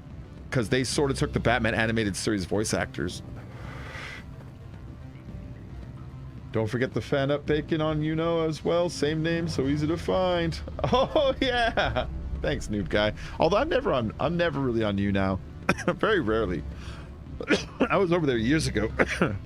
Okay, let's see. He's paying them on the table. Miss Matsu is unaware of their outside employment. Oh, okay. I forgot. Bass. What? They're crooked. If he's paying them under the table, they're mercenaries. I can kill mercenaries. Excellent. Here is my pass into our offices. It will I activate know, the elevator. but you need to. The evidence is on my office computer. This OSD contains an encryption key to access it. Slide it into the drive and it will auto-execute. Oh, and do try to keep bloodstains off the carpets, would you? Okay. Going up there, guys. Wait, is it over here?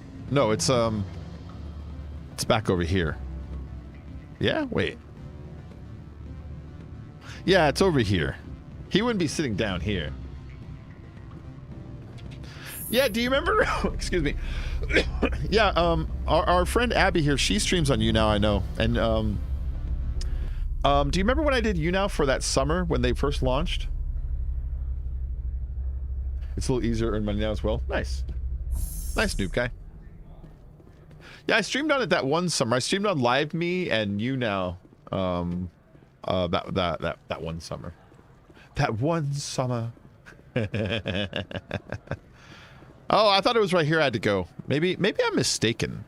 No, it's down here, but up the elevator before I talk to the dude that's in the docking bay.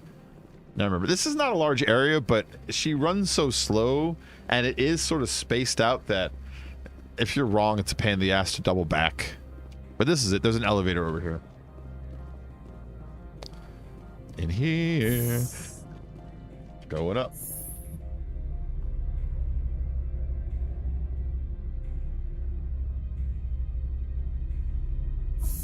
Noob is your friend from YouNow.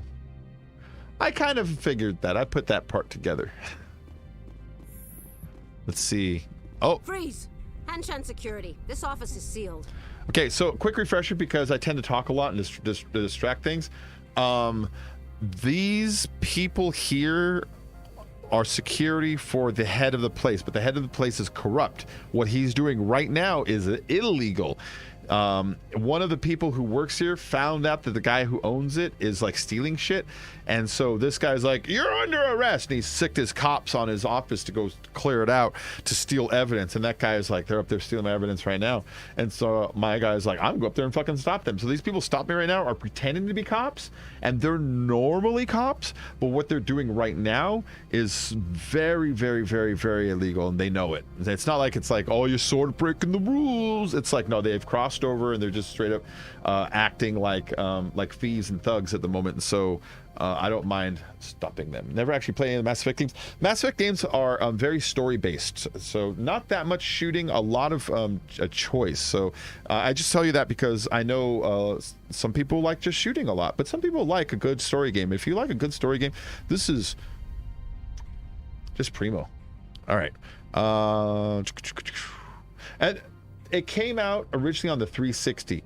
This is a remastered version where they just worked the textures a little better and stuff, you know, and they did some tweaking. But overall, this is kind of what it looked like on the 360, which back then was amazing looking. And now by today's standards, like, it's okay. But back then, it was like, dude, that looks really good. You like both styles? Nice. Nice. All right. One more thing about this new guy. When you make choices in this game, it really does affect your story. You know how some games say they do, but they don't? That's what it does. It affects them very heavily.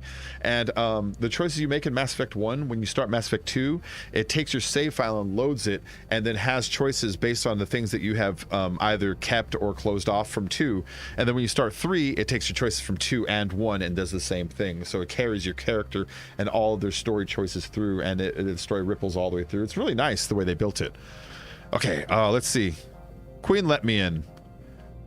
What's going on here? Or what? I'm just gonna go full on dick. Or what? Mass Effect games are like the Alien franchises. Yep.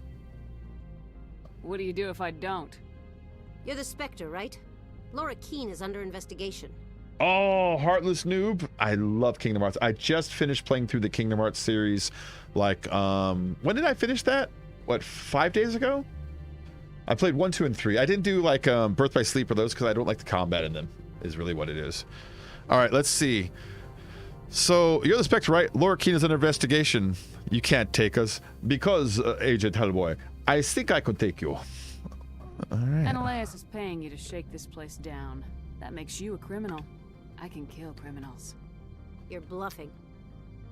How do you rate your confidence in that? 90th percentile? Is a 10% chance of death acceptable? He ain't paying me enough to take on Spectres or Alliance troops or whatever. How about this? You pretend you didn't see us, we'll pretend we didn't see you. So you see that? My Shepherd is violent enough where you can talk these guards into leaving, but they still show, which I always wondered, is that...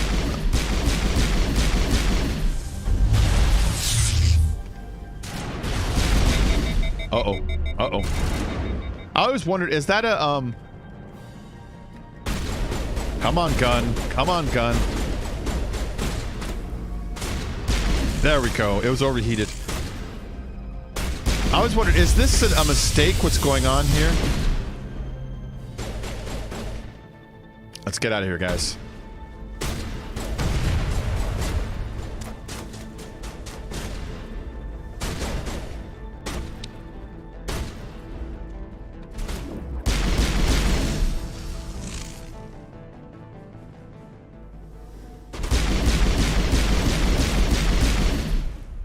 There's someone up here still. One more guard real quick. Come here, you. You have a shotgun.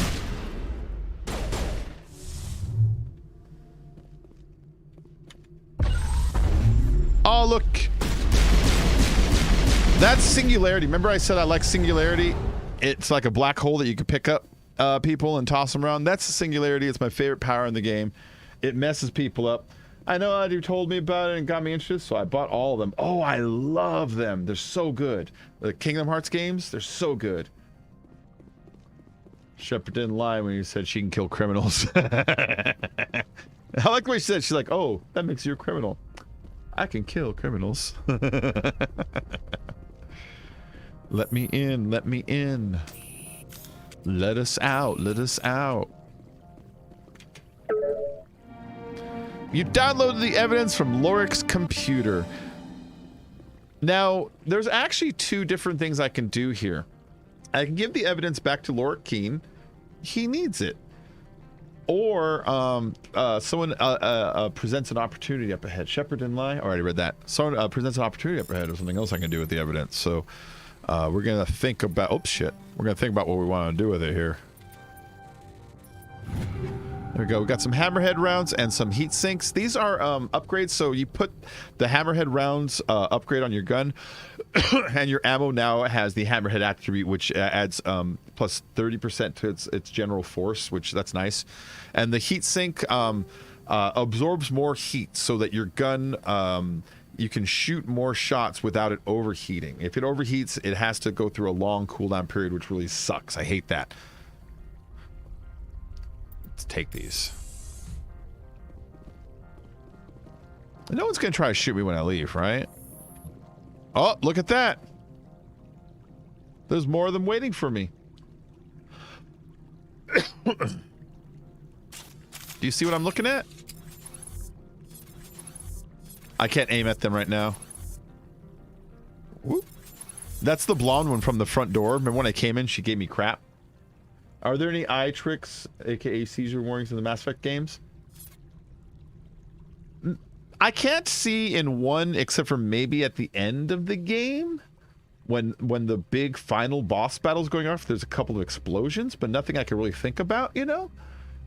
In Mass Effect, oh wait, there are. Now that I think about it, there's a couple of moments in the story where Shepard, it only lasts like 10 seconds, where Shepard touches this alien device and it shoots a bunch of images into her brain so she can see like the future, and it makes a bunch of images go like really fast for a few seconds, and she goes oh. And that part maybe that won't be for a while though. Those parts are far and few between. They're like these moments in the story that are like few and few. I don't think you're supposed to be in here, Shepard. Okay. It's not a level, it's just like one part, you know? Alright, I don't think you're supposed to be a Shepard. And your point, lady? Do you plan on making me leave? You plan on making me leave? You think I'm gonna let you walk out? Annaleus would throw you off world for what you did here. I won't. You know what we did to cop killers on my world? You're here off-duty breaking the law for bribe money. You expect us to feel bad for stopping you? I know, exactly. You tell him, Tally. You tell him, Tally. You tell him, Tally. Yeah, you tell him, Tally. If you want to fight, I'll give you one. Oh, that sniper's already targeting me. See that guy? So here's what we're gonna do, right? Liara, singularity that bitch. Me, singularity that bitch. Tally, overload that dude's weapons. Where is it? Sabotage?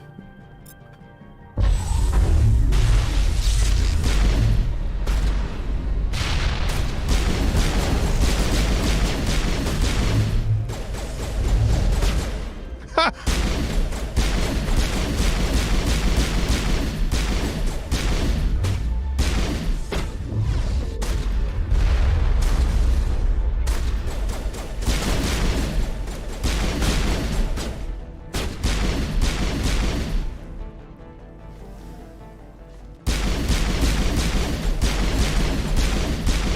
There we go. That was a better fight than before. Usually when I do this fight, it's actually over in just a second, and there's not a lot like to actually happen with it, you know? That fight was a lot more action-packed than it normally is. Where are these guys? Oh, I see now.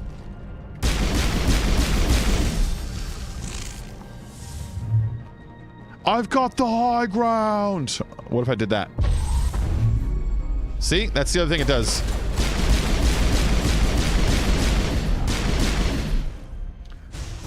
Do you see why Singularity is like my favorite of the abilities? Because you can straight up throw it out and pull people out of cover sometimes. Yeah. Or like that box that I picked up. If you see boxes around enemies, you can pick up the boxes and the boxes will mess them up. You know?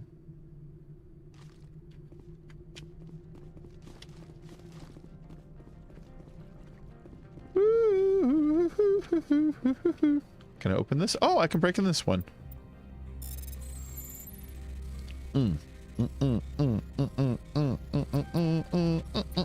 That's an easy one. Let me in. This is just like a bonus room, you know, like unlocking a chest room. But each one of these stupid mini puzzles I do, even though they're boring and the reward isn't that great, each time I do it, it gives me experience. And there's only a certain amount of, that was close, a certain amount of experience in the world. There's only a set level of enemies, there's only a set level of chests, there's only a set level of missions. And if you don't have maximum XP by the end, there's certain choices that you can like influence the game that are no longer available, you know? Did they take the shooting stars from Star Wars Battlefront? I don't know, but they are the people that made Knights of the Old Republic, the first one, but not the second one. The second one was, I think, Obsidian Entertainment, but they made the first one, which was the better one. And then they also made the online Old Republic series, you know, the one that's like World of Warcraft but Star Wars. That's also them. So if they didn't make it, they know how to make sounds that sound like it. And maybe they generated their own to be close to it or something like that. You know what I mean? There's certain characters in this that when I look at them, it's like, you look like he should have been in Star Wars. Like the Volus. The Volus look like they straight up should like work with Watto. You know?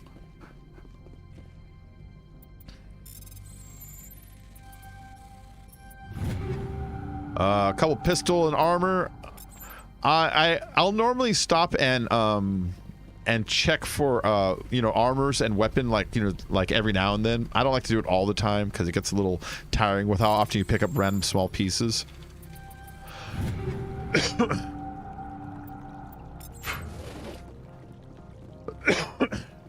Excuse me. It's raining today. I already did this office? Yeah? No, I didn't. Cool, another decryption. Beacon manual override.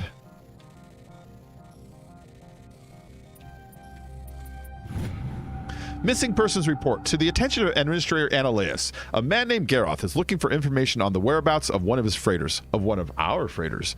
He believes his brother's ship may have been attacked by privateers while traveling through the Strennis systems. Investigation pending. Ooh.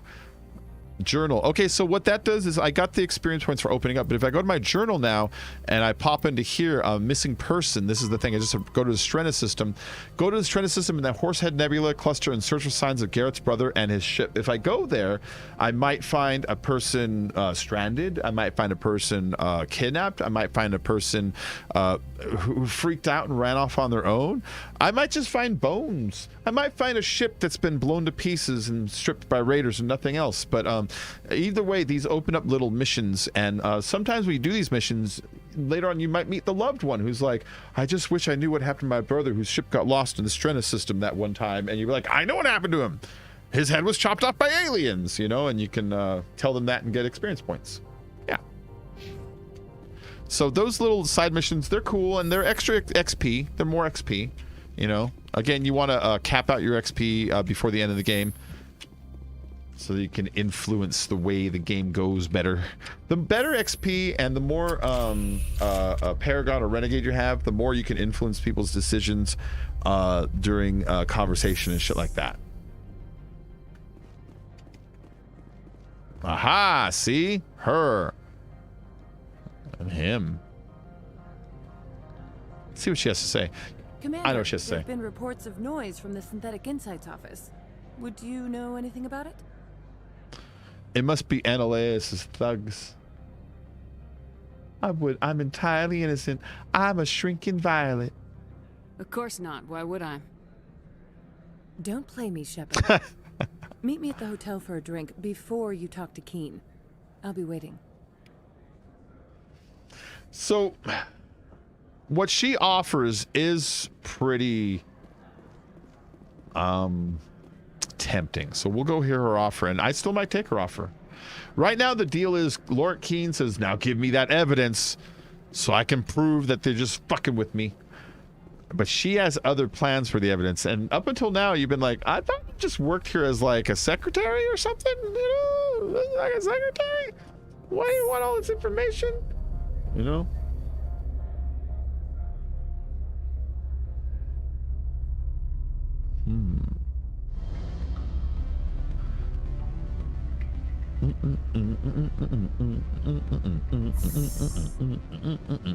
All right, so let's see what she has to say. That's Laura Keene right there. That's the guy that is waiting for us. But she said, come talk to me first. And that's the dude that we tricked. Is he? Can I talk to him again? Commander Shepard. Yes. Allow me to reintroduce myself. Parasini, Novaria Internal Affairs. Ah, see? She's internal affairs. She's a cop. Now, the dude that runs the place, we're bumping into left and right that he's corrupt. I don't have time for this. Why are you here? What do you want? What do you want? The executive board knows about Ananias's corruption. I've been undercover for 6 months. I want you to convince Keene to testify before the board. With his evidence, this planet can run profitably again.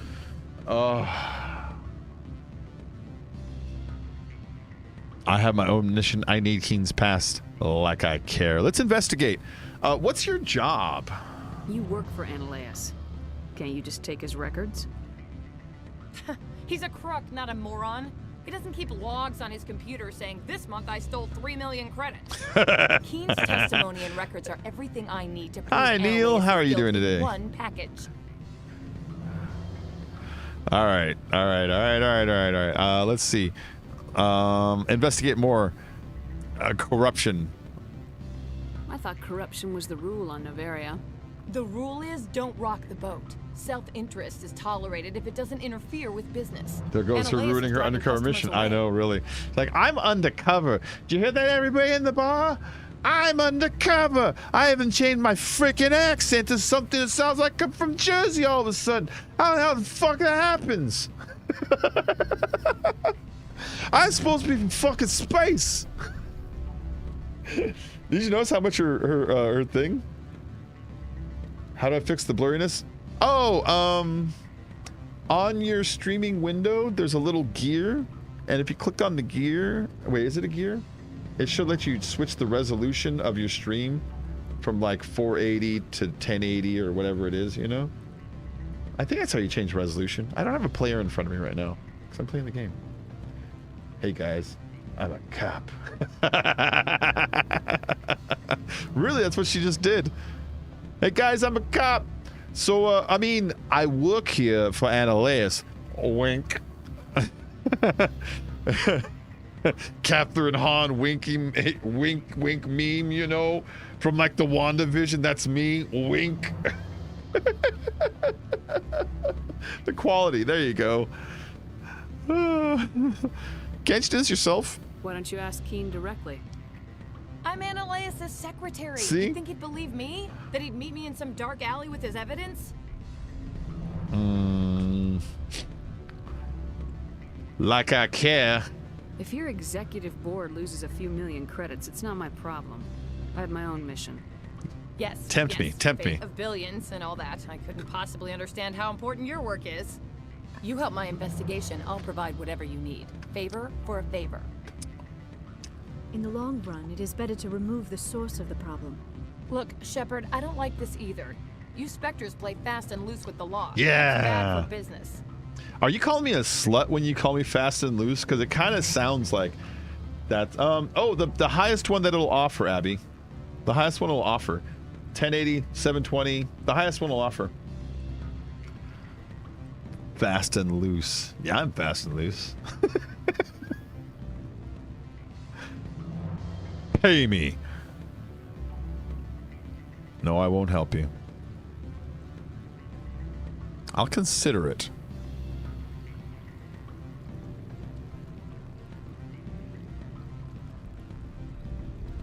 I'll consider it and get back to you. If you have any love for the law, you'll talk to Keene for me. Don't disappoint me. You know where I work. Come talk to me when you change your mind. I have to go all the way back to where she works. I was hoping she'd still be right here. Son of a bitch. That's loose what I call my bowl system.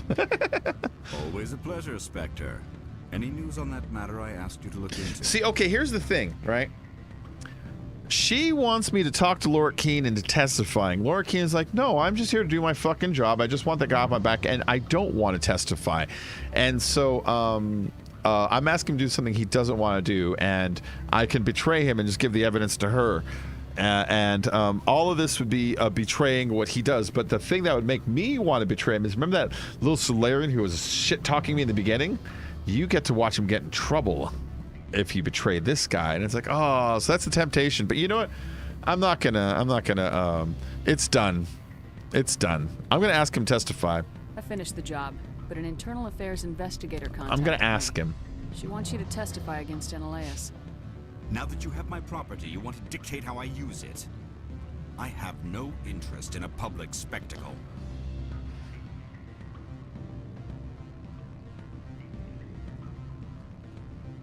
We're doing it! If necessary, yes. Do what I tell you to, or Analeas will find what he's looking for. It is good to have all our cards on the table. I regret that you have a better hand. That's a cool one. Very well. I will testify. Look at those renegade points. Whatever arrangements you need with your contact, I will wait here. Dude, okay, normally when I do something evil, I get 2 renegade points. When I do something extremely evil, I get 9 renegade points. That gave me 25. That's like I shot the Pope. That was a good one. All right, so renegade points fill up this meter right here, and this meter represents my ability to be a dick to other people, right? So the higher that is, the more I can, like, in conversation be like, hey, cut your hand off. And they'll be like, okay. You know, you can ask them to do evil stuff. And then this one up here, this is my good meter, which you can't see because my head's covering it, but if it was this meter, it'd only be this full. I got, like, no good. I got a heart that's hollow like a cheap chocolate Easter bunny. So, you know, I'm bad. To the bone. So the more evil you are, the easier it is to do evil things, which gives you more points for being evil. And I think I've just sort of gotten to that territory where it's going to start snowballing into filling this meter up real fast. Yeah, that's nice. All right. Anyways, just wanted to this is my explanation. This is my explanation of the battle between good and evil within the heart of German Shepherd.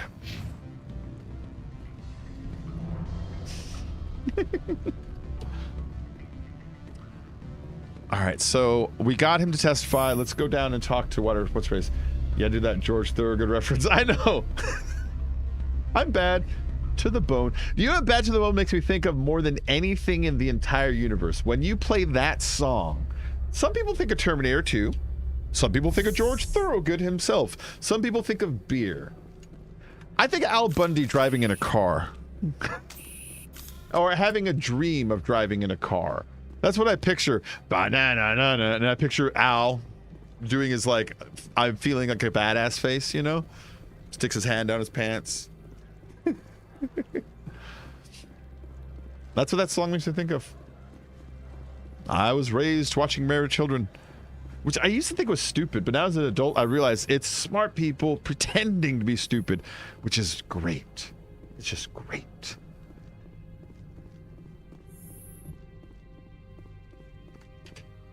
Spectre, have you given any more consideration to my offer? Can I make her pay me now? No, I convinced him. It took some persuasion, but Keene has agreed to testify. That's a world of stress off my back. I'll take the evidence for safe transport. Why are you using this accent? I didn't think you'd help me, being a Spectre and all. I guess some of you can be all right. Imagine a good old Western standoff. Nice. She was using the accent that she uses when she drops character when I entered, but she is at work in front of her boss, who's right behind her, room behind her, pretending to not be, you know, who she is right now, which was, when you think about it, very clumsy. It'd be like if Donnie Brasco, while, like, you know, just outside of the Mafia headquarters, be like, oh yeah, I'm Agent Joseph Pistone. That's my name is just Joseph Pistone. I told those dum-dums my name is Donnie Brasco. Can you believe it? Agent Joseph Pistone is Donnie Brasco. What a bunch of dum-dums. You know what it'd be like if you did that? I didn't think you'd help me being inspector and all. I guess some of you can be all right. Yeah, you're welcome. That's some gratitude you got there. Sorry, I'm used to having my guard up. When people find out I'm internal affairs, they treat me like a traitor. While you were working on Keen, I got you a garage pass. Be careful up there. All right. I have an arrest to make. Wish I had time to change into something easy to move in. I hate skirts. This is an outrage. I'll see that you Look at never that. work in this sector again. Look at that. Yeah, get a move on. Okay. There goes Annalise. Shepard, I demand you place this bitch under arrest. You have the right to remain silent. I wish to God you'd exercise it. See you around the galaxy, Commander. I owe you a beer. Yeah, you do.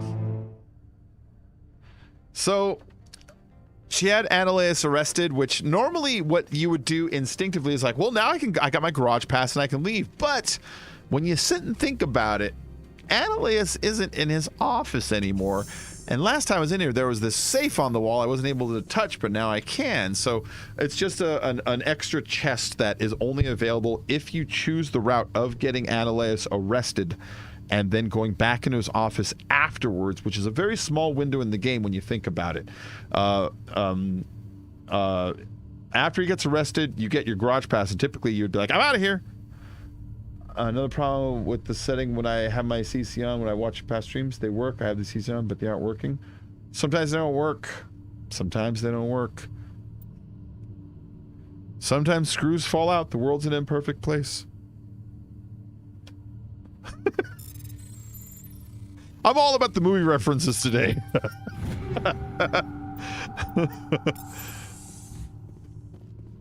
Hey, why does Andrew get to get up? If he gets up, we'll all get up. It'll be anarchy. It's out of my hands. All right. So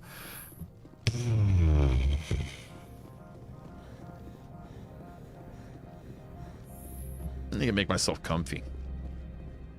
Yeah. I do. So Annalise is arrested. I got my garage passed. We already dealt with Lord Keen. We can leave this place. Let's deal with this dude one last time. How may this one assist? That guy's on my shirt. All right, hold on. I'm gonna show you guys one more time. One last time. Ooh, yeah.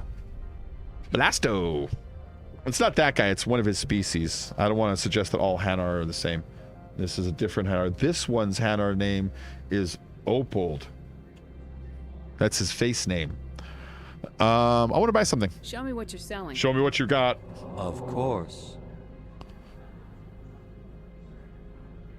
I wish they would fix that menu thing. So when you say I like to look at stuff, there's menu, there's human items, non-human items, and something else. Every time you're live, the CC doesn't work, but when I go back and watch the streams after it ends, the CC works.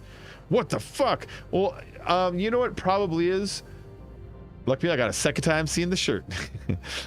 It's probably that the YouTube probably has to listen to my words and think about what I said before the computers can be like, oh, that's what he said. It's probably hard to do closed caption live, maybe. I don't know. Maybe YouTube's like, we just don't like him. All right, what's he got in here? You can compare them to what you're wearing now. So like, German Shepherd, she's wearing this, but I could buy this armor, which is pretty strong. You see that? It's a 34 damage protection versus the 12, 130 shield versus the 84, 26 tech bio protection versus only 20. That's a good one. That's the same armor right there. He's got licenses. And they're expensive. Why? All right, we'll buy that. We'll sell a couple things. That's what we'll do. We'll sell some things so we have enough to buy that other thing. All right. Those rounds, this siding, this low-level crap. Level 1 stuff is no good anymore. I bet you I just sold something that was, like, amazing when I did all that. I never use toxic seals, like, ever. I don't use stimulant packs. I have too many recoil dampeners here. You see this? I have extra improved sightings. I have too many high caliber barrels, extra heat sinks. I never really ever use armor plating. Lots of shotguns. I never use motorized joints. There we go. This is getting me some of my cash back.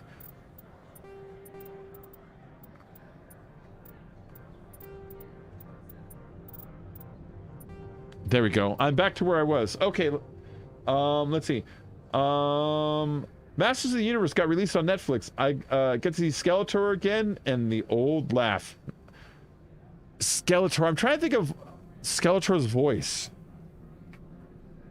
Instantly, my brain is like, was it just a bony voice? I'm bony. Bony. Bony. Was it just that? It's been a long time since I watched He-Man, so I don't remember Skeletor's voice. But my brain is like, just do bony. Bony. Bony. I'm Skeletor. Is that how he talks?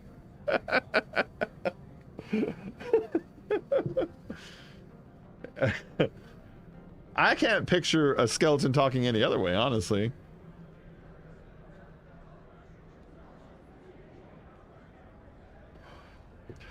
I like that all he says is the word bony. Bony! Let's buy that armor. Because now I have enough money for it. I actually already had enough before, but we're buying it. Right there. Whoop! And do you have any good pistols, dear sir? Nope. Alright. Let's put that armor on. Right here. Okay, so I have Onyx 3, which as you can see is not as good as the one I'm wearing. This is my current armor stats right here. And this is the one that you're observing so you can compare them. That's another one I had on me. And then this is the one I just bought. Ooh, you see how all the stats are much better on this one? I am very bony. Bony! And then it even changes the visual appearance of the armor also, which my big fat head is blocking right now, but you can see, you know, it's this kind of white pattern now, which that's pretty cool. And then you can change the mods on it, which I have First Aid Interface 3 attached, which that's actually really good. That's one of my favorite ones. The First Aid interfaces make it so that you automatically regenerate like 2 health per second. But what I really like about it is when you get wounded, it just starts generating back right away constantly. You know, it kind of knocks you out of that like damage phase faster. What's the error wearing? Oh,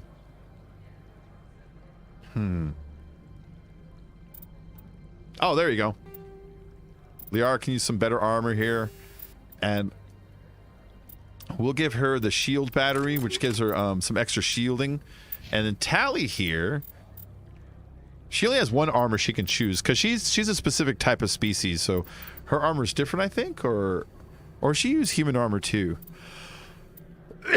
She might use what do Quarians use? They use Quarian armor, yeah, because she got the mask. She's got the mask. That's actually pretty close to Skeletor. Nice, bony. You know, when I was a kid, I had a best friend when I was age like 16 to about like 21. This girl Jessica, and Jessica was hilarious. She was really funny. She would crack me up.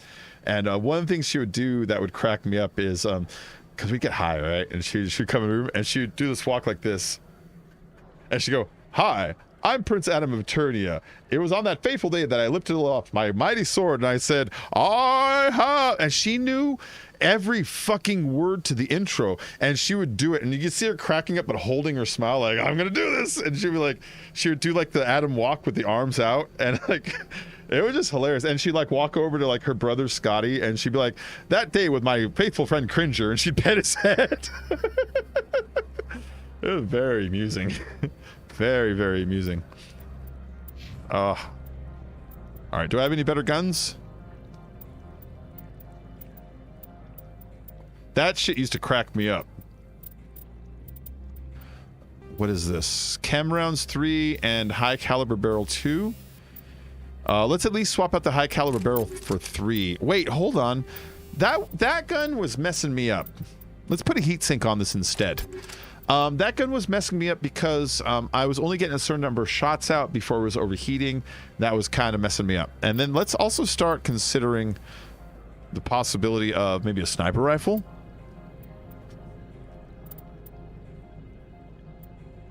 Boney!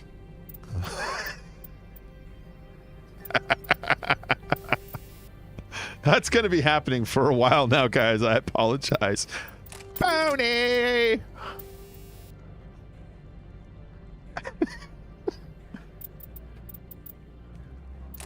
Combat sensor. If I'm using a sniper, I'm hunting someone. By the power of Grayskull, I have the power!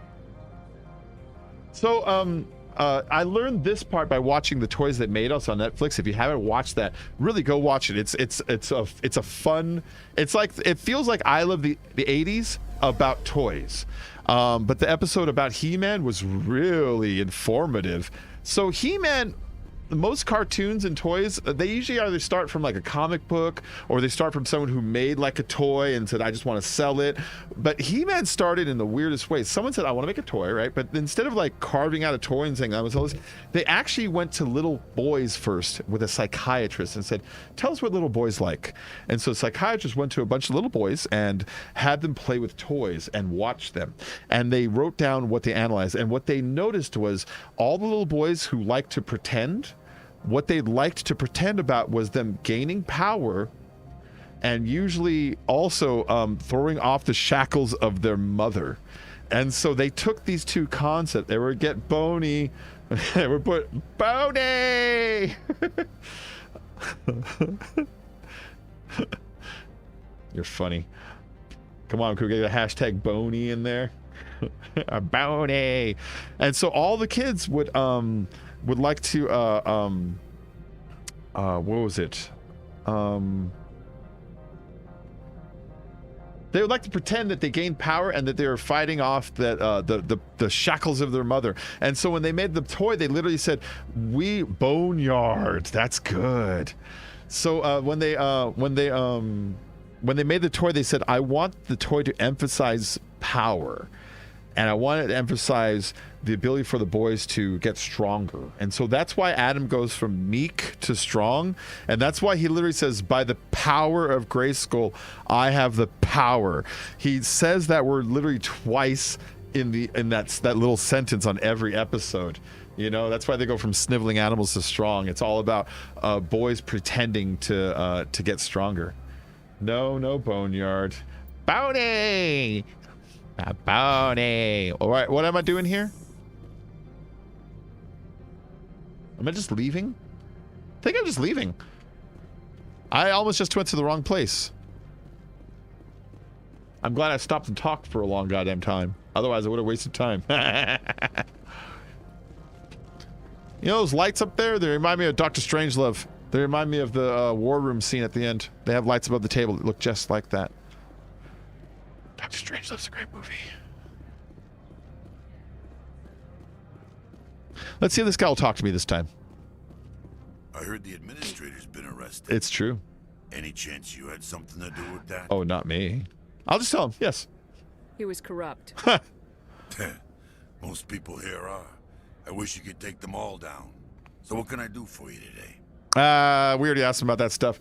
Nothing. I have to go. Anytime he comes, sad, just say Boney. Boney! Hi, guard. Access to the garage is restricted. I killed like 12 of your co-workers today. I have authorization. Excuse me. Yes, that's genuine. Drive safely. The weather's supposed to be pretty bad out in the Alutsk Valley. Thank you. Thank you very, very much.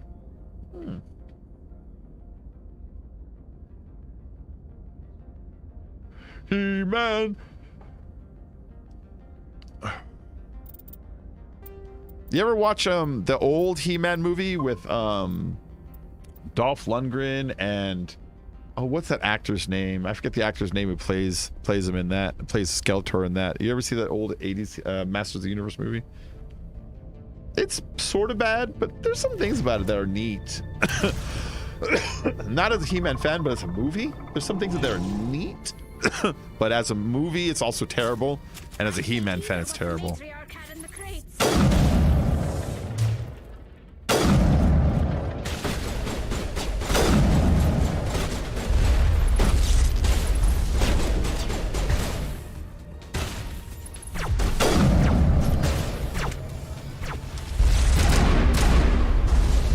Holy shit.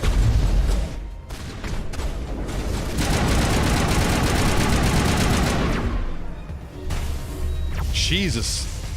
I'm glad I got better armor. Hold on, let's get a handle on this. Everybody, let's get a handle on this. Hack it. You throw it.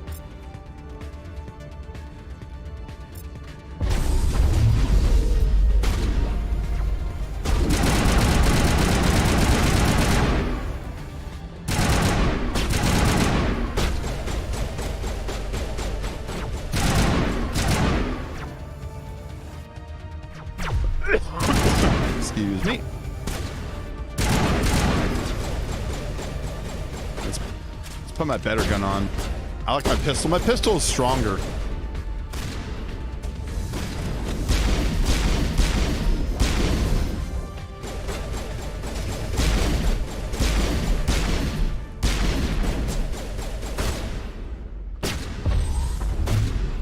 Damn it. Oh, got one.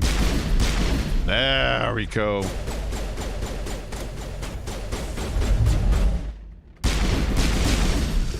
God, dude, those things are so annoying. Dude, drug train. All aboard the drug train. I can't play Drug Train right now.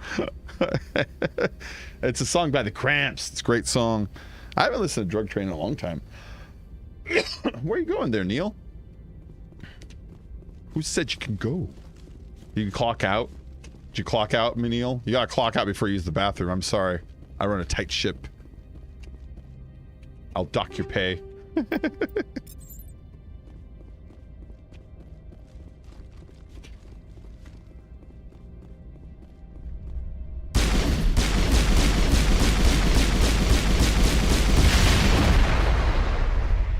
Had I known that, that would have helped me destroy some of those fuckers.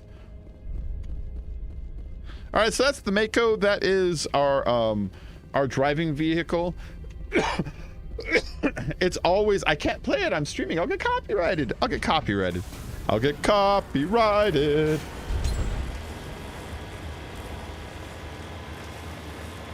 Ooh. They changed the way it handles, and it's for the better. It's not even huge changes.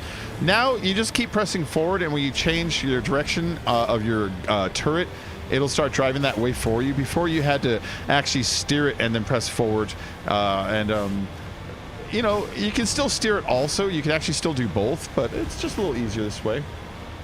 I once had the Reaper's noise from Mass Effect 3 as my alarm tone. Ooh. Dude, I wouldn't want that as my alarm tone. Dude, the Reaper noise they make, this... Whoa. It sounds like if a trombone from hell was mad at you. They're really frightening, the noise they make. It's a great noise. It lets you know they're here, and they're not here to mess around.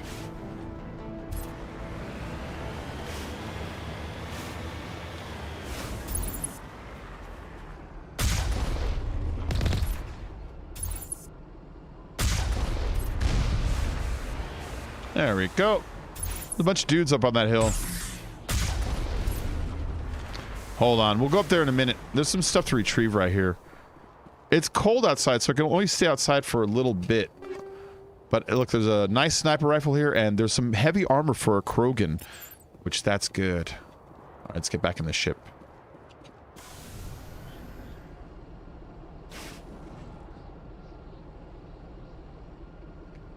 If you sing to what you hear in your headset, but I don't have I don't have it set up right now to listen to Drug Train. I can't do Drug Train.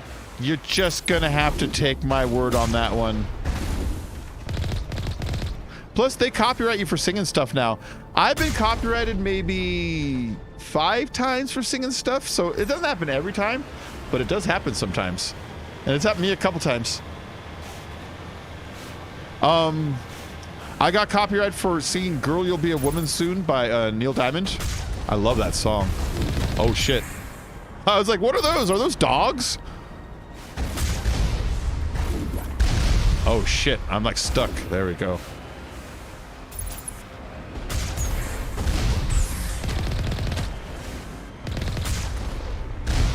Wow, dude.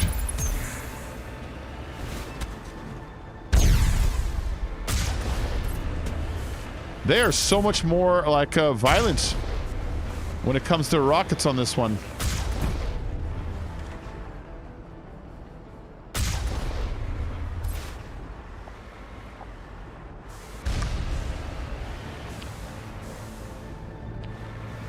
They've always like had rockets here, but that was a particularly like violent attack. They're normally not that aggressive. Oh yeah, you know how they get you? This is how they get you. The closed captioning gives you away. The closed captioning is a lyric sheet. So all they have to do is match the lyric sheet, and that flags the company, and they can review your video. And if they see you singing it, you're now using their song in a commercial way because there's ads, you know what I mean? In a commercial way without their express permission, you're back down to copyright stuff. They sell singing licenses to cover songs, which while they're too expensive for me, for like smaller level productions, like let's say like little college movies, they can afford them. It's like, oh, for like $1,000 you can sing 2 Tickets to Paradise if you get someone else to sing it, like that kind of shit, you know, and then you can put it in your movie. Or if you want the real 2 Tickets to Paradise, it's $1,100 because it's kind of a crappy song. Not really crappy, I just felt like it'd be funny. But you know what I mean, like it's like that. Well, if you say it backwards, they can't copyright you. So to get away with copyright, to get around copyright, there's 2 different measure standards, right? There is the I think it was 6 element standard, which was if you have 6 elements that you can point at that are definitively different, that are part of the foundation of it, then you can say, you know, even though there's similarities, there's enough differences where this is not the same product. And then there's the other concept of to get around copyright is fair use. But fair use, you would have to use it in small snippets. You can't use copyrighted music, of course. You can't take away from the ability for the original intended work to sell. So like for instance, you can review a movie and talk about the movie, but you can't just show the fucking movie because someone who wants to see the movie might buy your copy rather than buy the movie, whereas someone who wants to see a movie isn't going to buy your review because it's not going to show them the movie, you know what I mean? So like that's the other thing. So you know what I mean? So great, right now I can't post any of my new vids on YouTube. YouTube's really harsh on it. Places like YouNow and LiveMe and those places, they're just thumbing their nose at copyright until someone forces them.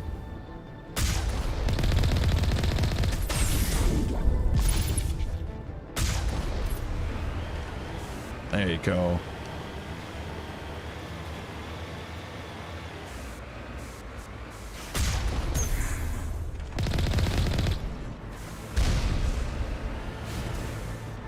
All right, there's a couple Geths chilling up here. That red guy, he's actually really tall, and that's the Geth what do you call it? It's a special Geth.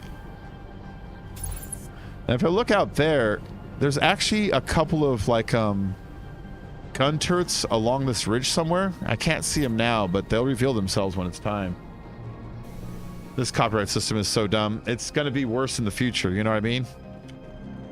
Like, when the internet first happened, it's only been like 25 years that it's really been running for everybody, you know what I mean? And so like when it first happened, it was like the Wild West. No fucking rules. I post whatever the hell I want. and people ignored it, and it was slowly like creeping up. And the companies that make their money through advertisement, who own copyrights, because ultimately that's what it all comes down to, you know, they're the ones who like ignore it. But now they're watching like, you guys are stealing our show, and you're stealing our little designs and our pictures and our songs and our movies, and you're putting them up, and you're not paying us, and you're killing our TV and movies by doing it. We want a piece of this pie. And so they're slowly moving in. Traditional old school media is slowly going to take over Twitter and YouTube, and they'll do it through copyright systems. They'll do it through Jack Black streaming now, but slowly YouTube and Twitter and Twitch and these types of services will slowly turn into TV, new version of TV. You know what I mean? It'll take a couple decades to happen.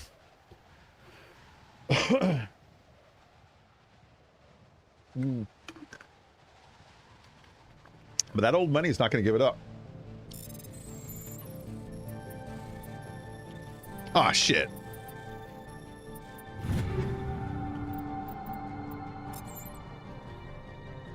Lyric videos, yeah.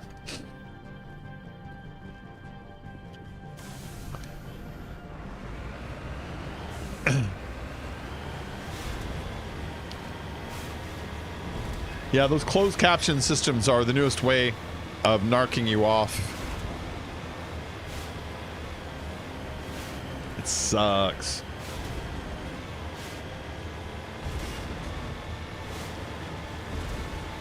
That's why when you sing, you don't ever look up the lyrics, because you know how everybody always gets like a couple lyrics wrong?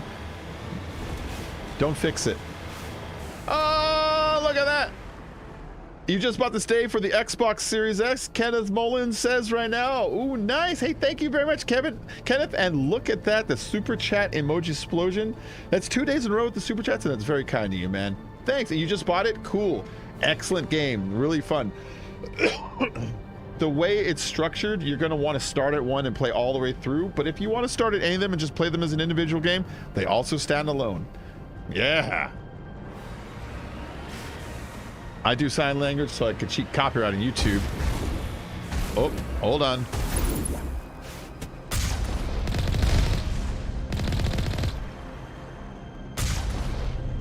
There we go. I thought there was like a gunner up here, like an actual like cannon, and not just like a couple like robots. Nobody up there waiting to kill me. Oh, you know what? This new aiming driving system makes doing what I'm doing much easier. In the old days, you would be driving forward and you'd be aiming, and it would start steering off into like a weird area because you can't see your tires. There we go. Nice. I got done what I needed to get done. Can we get a little hype in the chat for our friend Kenneth Mullen? It's really nice for our friend Kenneth Mullen. Drop a super chat in there. Whoop, whoop. Whoop, whoop. I love the new emoji explosion that happens when the donations come in. I'm actually thinking of attaching it to my subscription because I think it's just so nice looking. Normally I wouldn't attach a subscription because there are some days that if you're like streaming really good, you can get like as many as like 100 new subs, and having that go off all the time would be like, it's getting a little annoying, you know? But like, you know, something's been slow lately because I've been playing personal games that I enjoy more. I've been playing Fortnite and GTA, you know what I mean by that? And so maybe I'll turn it on the sub thing too, because I like the way the emoji explosion looks when it fires off. I just think it looks neat.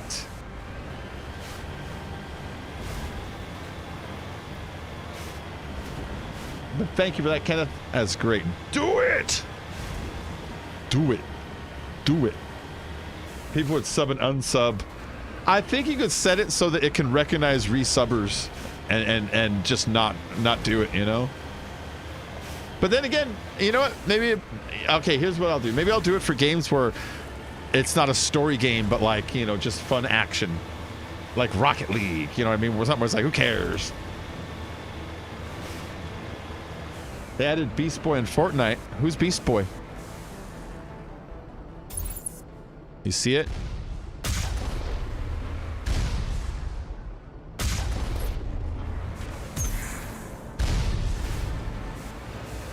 Go. Go. There we go.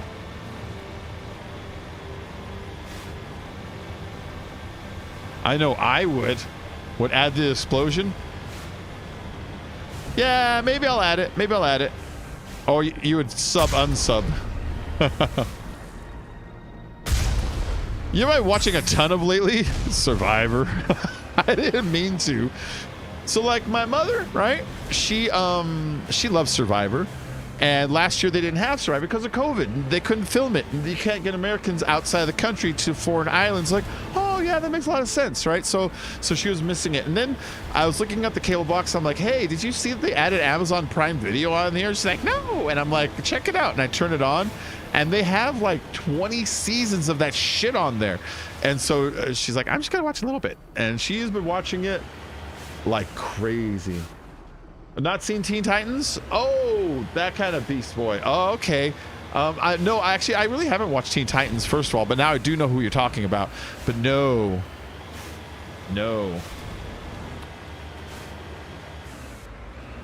I'm not a kid. Now, if you don't mind, I'm going to keep playing video games with my cat ears on.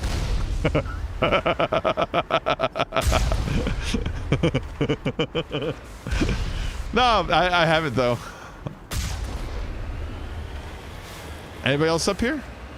We're here? We made it?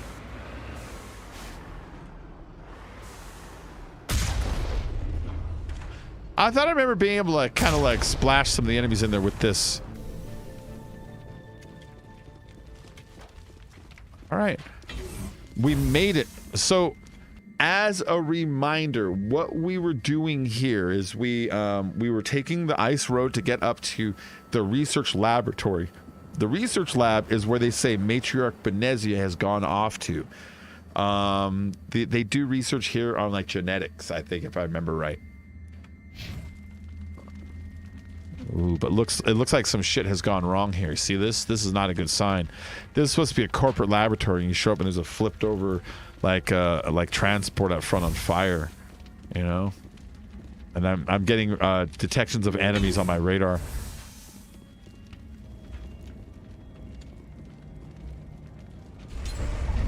Yep.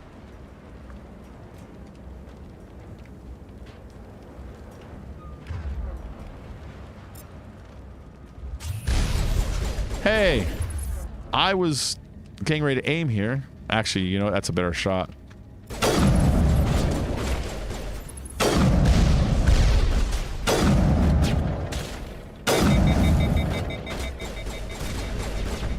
Holy crap. Oh my god, everybody kill it.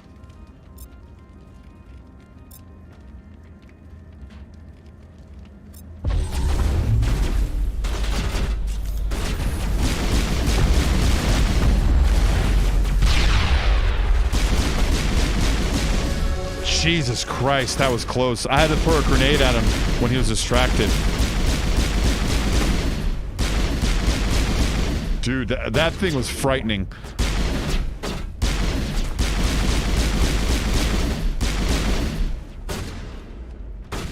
What are you shooting at?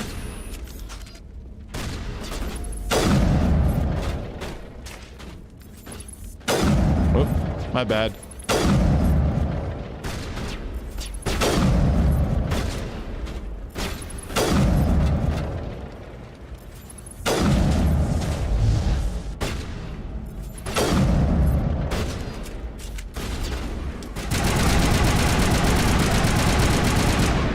Krogans are no joke either, man.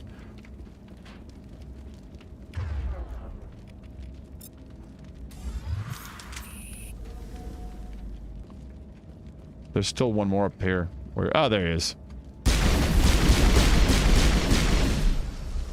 User alert.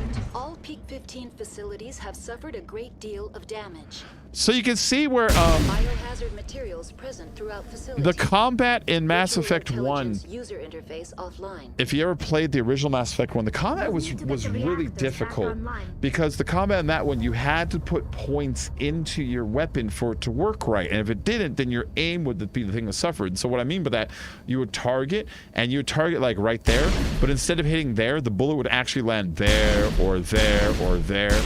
and that would be the game showing you that you're not that good with your gun. And it's like, so, you know, you'd shoot at enemies all day and the bullets would just go like all around them, even though you are aiming right, you know? And that was kind of fucking annoying because it's like, dude, you're making me aim and you're punishing me, one or the other. And so this new version of it, aim actually works nice. What putting points into the gun does is unlocks it to like do more damage and shit like that instead. Trippy Boxer Dog, how you been? Yeah, it has been a while, man. What up? What's new, pussycat? Whoa, whoa, whoa, whoa. There we go. So I got, ooh, a Striker 4. I think that might be better than what I'm using. Give me all that. Whoa, whoa, whoa. What's new, pussycat? I don't even really like that song. It's just kind of fun to say that part. Alright, so pistols. Striker 4 is not better than what I'm using. Is anything that I have right now better than what I'm using? Sadly, the answer is no. It looks like we shall never know. Ooh.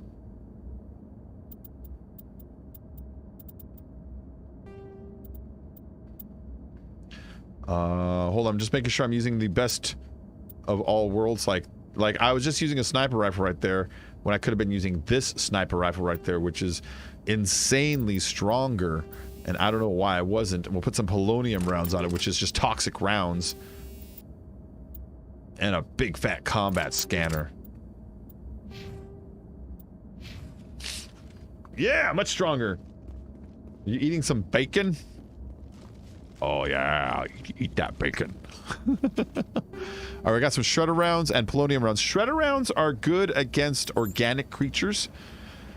And polonium rounds are... Actually, we're probably going to put them on. Polonium rounds are toxic. They're radioactive, and so they do damage per second to enemies. And I think it actually works evenly amongst... I think it works evenly amongst, what's it called?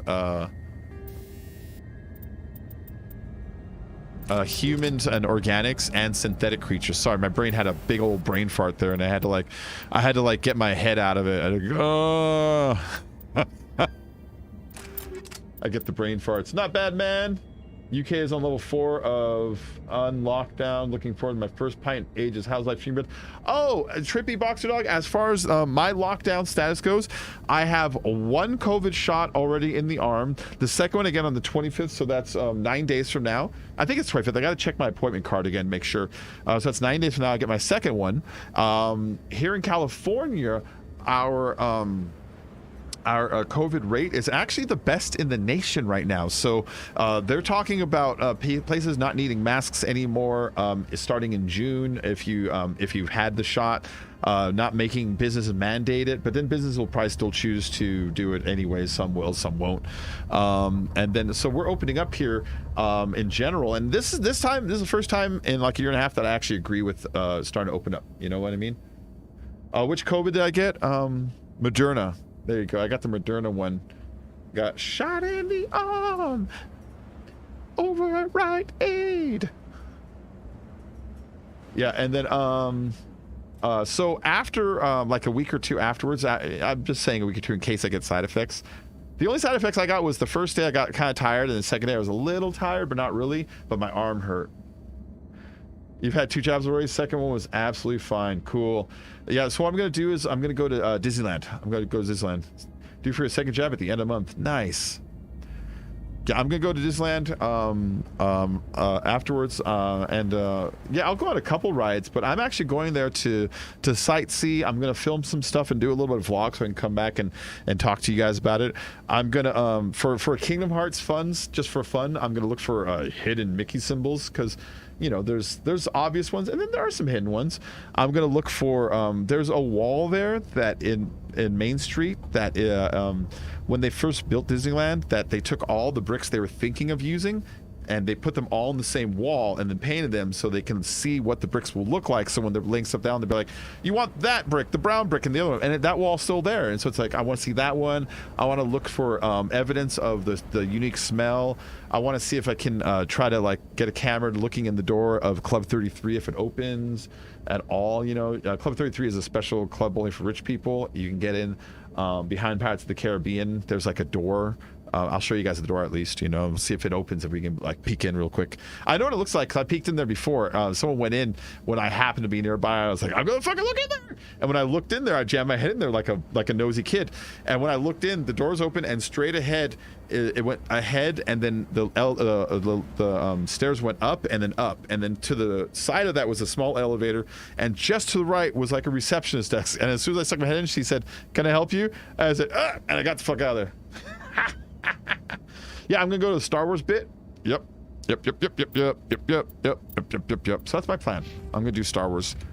I'm not gonna do Star Wars. I'm gonna do Disneyland. I haven't been to Disneyland in like 6 years, 7 years. It's been a while. I love Disneyland, so it's something I want to do.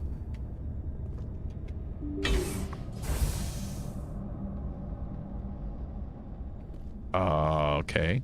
Why are the turrets facing the wrong way? You know what I'm saying? They want to keep their people in as much as they want to keep others out. We began Mass Effect Legendary Edition. This is the Legendary Edition. Aha. This is the Legendary Edition. Whoop. Boom. Take all.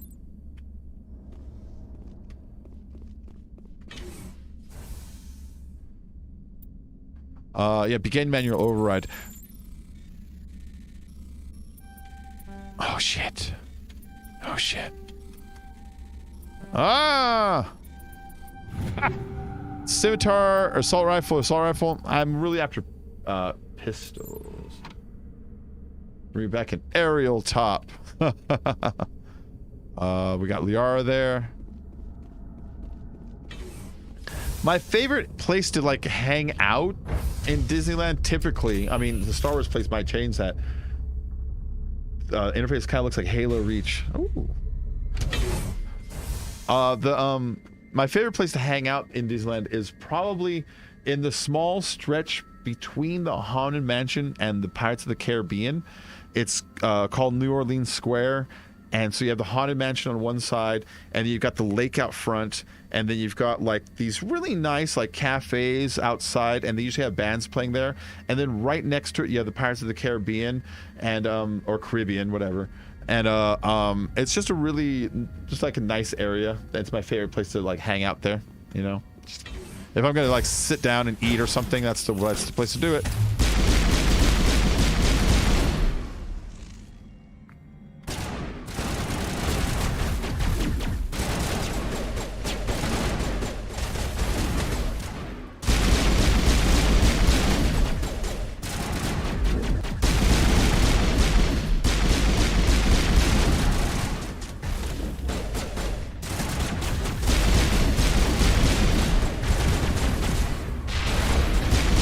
There we go. Leave me alone. I know you're trying to shoot me, but I'm a good cat. With happy feelings all the time.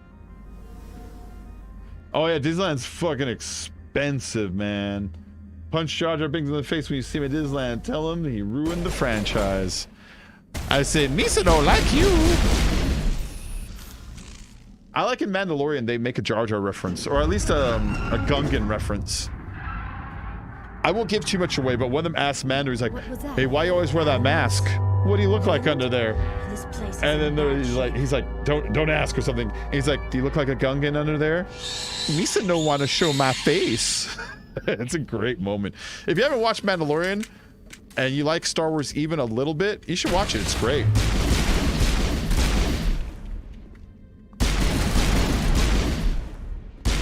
Those little things are what I wanted to avoid.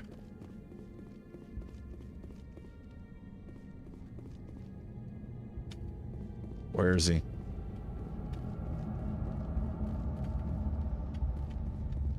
There's... Oh, there it is. There it is. It's Arachni.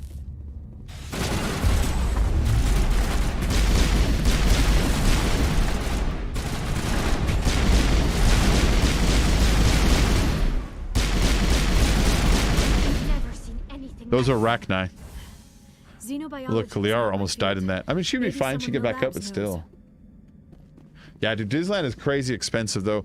I imagine a drink is probably...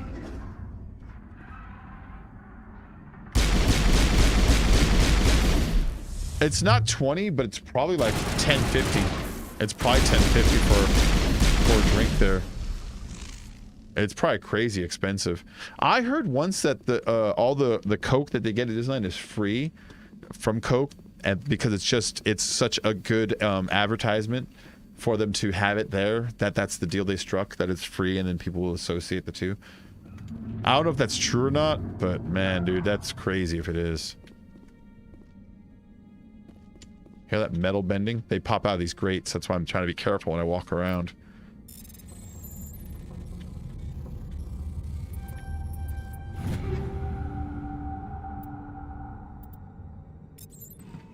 Did you see Rick Schroeder today? Actually, let's insult him. Did you see Ricky Schroeder today? He doesn't like being called Ricky. Like, okay, I don't have patience for no maskers. I'm not gonna get into why, right? But today, let's pretend that's not even the issue. Good night, Abby. Have a good evening. Let's pretend it's not the issue. He went to like a Costco day and started harassing like a dude that works there. Like, hey, why aren't you letting me in? It's because I'm sorry, so you have to wear a mask. Why are you not wearing a mask? Science says that the disease doesn't exist and I'm invincible. And he's like, well, I'm sorry, it's the California state law. No, you didn't hear, it's not the law. He's like, no, it is a law. It's just our regulation. He's like, well, you're gonna bow to your kings and masters and wear your slave mask? It's like, dude, Ricky, shut up. Shut up. If there's anybody in this world who has in any way is the opposite oppressed, maybe it's the rich kid who starred in a show called fucking Silver Spoons. You know what I mean? It's like, if there isn't any more like an entitled human being on the fucking planet, Ricky Schroeder might actually be it when you think about it. God damn. He made me mad today. I liked him since I was a kid, but you know, today he's Ricky again. Is it true the theory in Disneyland that they use these like spray things that apparently have a sweet smell near the stores attempting to buy stuff? Yes. So Disneyland has a smell that they pump all throughout the park. It is a sweet smell that's sort of vanilla and some other stuff. It's in the stores and it's in the rides and it's in all kinds of places that they want you to associate with memory. The whole thing has to do with memory. You know how a scent is the thing that triggers deepest memories in the body sometimes? Disneyland knows that. And their scent, they actually have a patent in like the U.S. Patent Office. That's how you know that it's not a false thing, because you can look up a patent. There's a name to it. I don't remember the name, but there's a name to it, you know?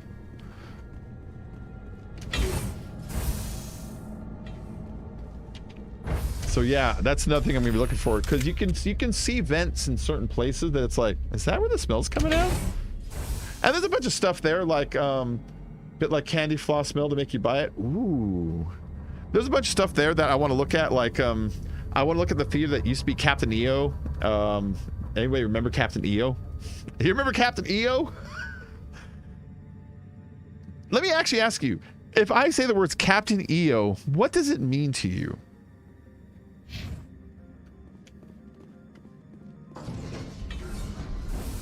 Oh shit.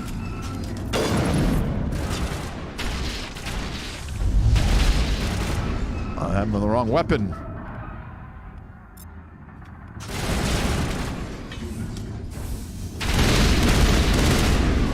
There we go.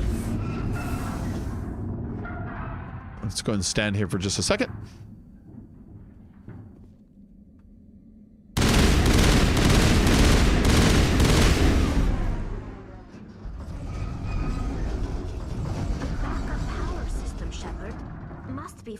There's so much metal flexing noise going on. Virtual intelligence user interface offline. Manual boot required. Everything indicates there's enemies. It's like sound-wise says there's enemies everywhere, but I'm not seeing them. You know, I just noticed. Oh, L got it. L got it. L got it. L got what Captain EO is. Yeah. So now that the cat's out of the bag, Captain EO. It doesn't ring any bells, I'm sorry. Captain EO was this joint venture between Disneyland Michael Jackson, and I want to say it's actually Lucasfilms who's doing the effects for them. And it's a space adventure about Captain EO. He's a captain on a ship with like a friendly robot and I don't know, a fat genie or something. I don't know what the fuck. He had like a crew, you know what I mean? And he's like, the children are in danger. I must go help the children. I'm gonna go out there and fucking dance at them and stuff. And they actually had a video game called Moonwalker that was based on the Captain EO ride at Disneyland. It was the 3D Glasses Theater at Disneyland. Used to be a big fan of MJ before the accusation. I know it's hard for me because I still like the songs. And the style of his whole persona. It's like, dude, that's a skill on its own. Like Dr. Disrespect is who he is because he knows how to make a persona, because that's part of it. Michael Jackson had the persona, he had the dancing, he had the ability to write the music, the song, the personality, just all of it, you know what I mean? And so he was amazing. And then he had the accusations. But anyways, it was a story about him having to rescue the children. And then what made it even like a little creepier because of the accusations was when the Moonwalker game came out, he rescued the children and they're like kids in cages. And it's like, all right, Michael. But it was also tied in with Pepsi. I remember that the video game, that was the summer that Pepsi had the Pepsi card. If you bought Pepsi, you got points on your Pepsi card, and you could take your Pepsi card to different arcades and get discounts on stuff, discounts like Disneyland or discounts to Raging Waters. But certain video games, if you plug the Pepsi card into it, would give you stuff on the game. And the Michael Jackson Moonwalker game was one of those that if you plug the card in, it gave you like, you know, one free play a day or some shit like that. And it was interactive with this weird Pepsi card promotion thing.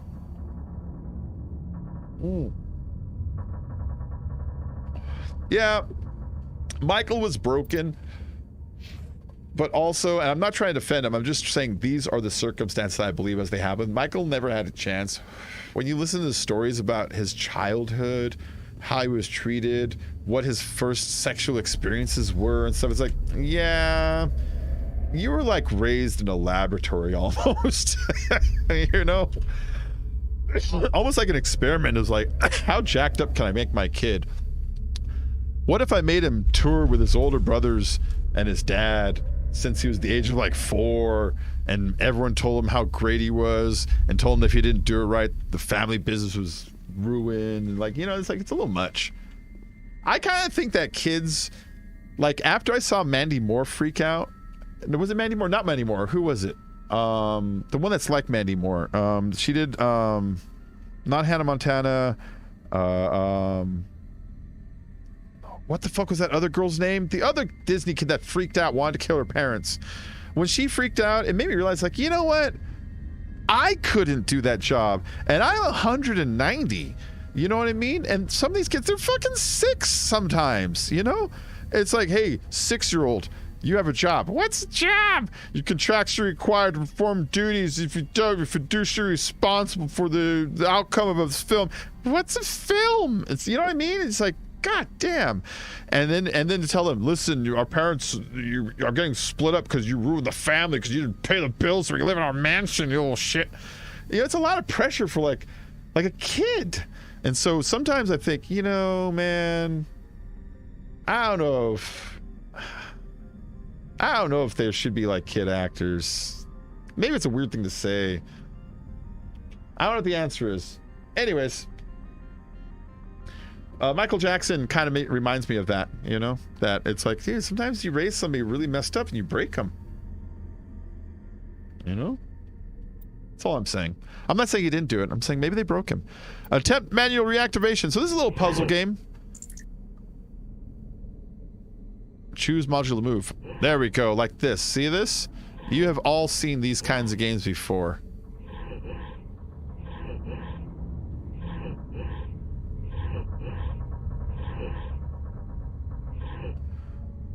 Everybody's seen games like this before, you know what I mean?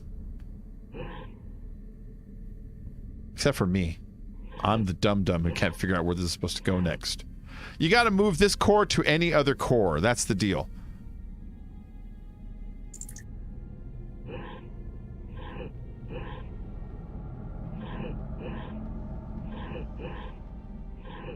Like that. There we go.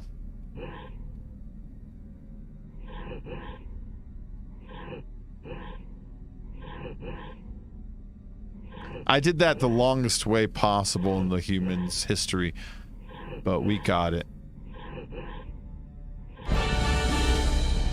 You know, that noise was very James Bond. Dun, dun, dun. It's mini games like this that put me off playing. Well, you know, the mini game, you could have skipped it. There's that thing that says restore for 100 Omni-Gel, which I have like all the Omni-Gel in the world, so I could have actually skipped that. I just felt like doing the puzzle. I like puzzles. Being on stage from a young age, he couldn't be a real kid. Yeah, you know what I mean? So like, there's a thing called Arrested Development, right? And it says that like if something traumatic happens to you at a certain age, sometimes you get stuck in that age forever. Now look at Michael. Some of the signs of Arrested Development tend to be high-pitched voices and childlike personalities. You know what I mean? The signs are there. The signs are there. Crap, a pop-up. How do I shut this thing up? This system is monitored to respond to the name Mira. May I ask your name?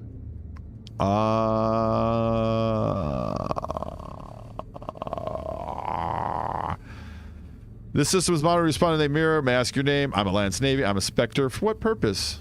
I'm Alliance Navy. Commander Shepard, Systems Alliance Navy. One moment, please. Service record confirmed. Due to the current emergency, you are entitled to secure access of all systems. I just remembered how Please big this note that place queries is. relating to corporate secrets require Arrested Development is also great. Privileged access is only available Hold on. to Binary Helix executives. This system is ready to process queries. You may access me at any holographic interface within Peak 15. There are certain things that family doesn't know how to do. Tell the truth, right? They don't know what chickens look like. They don't know how chickens cluck or dance. That family can't wink. Everyone in that family winks like all fucked up.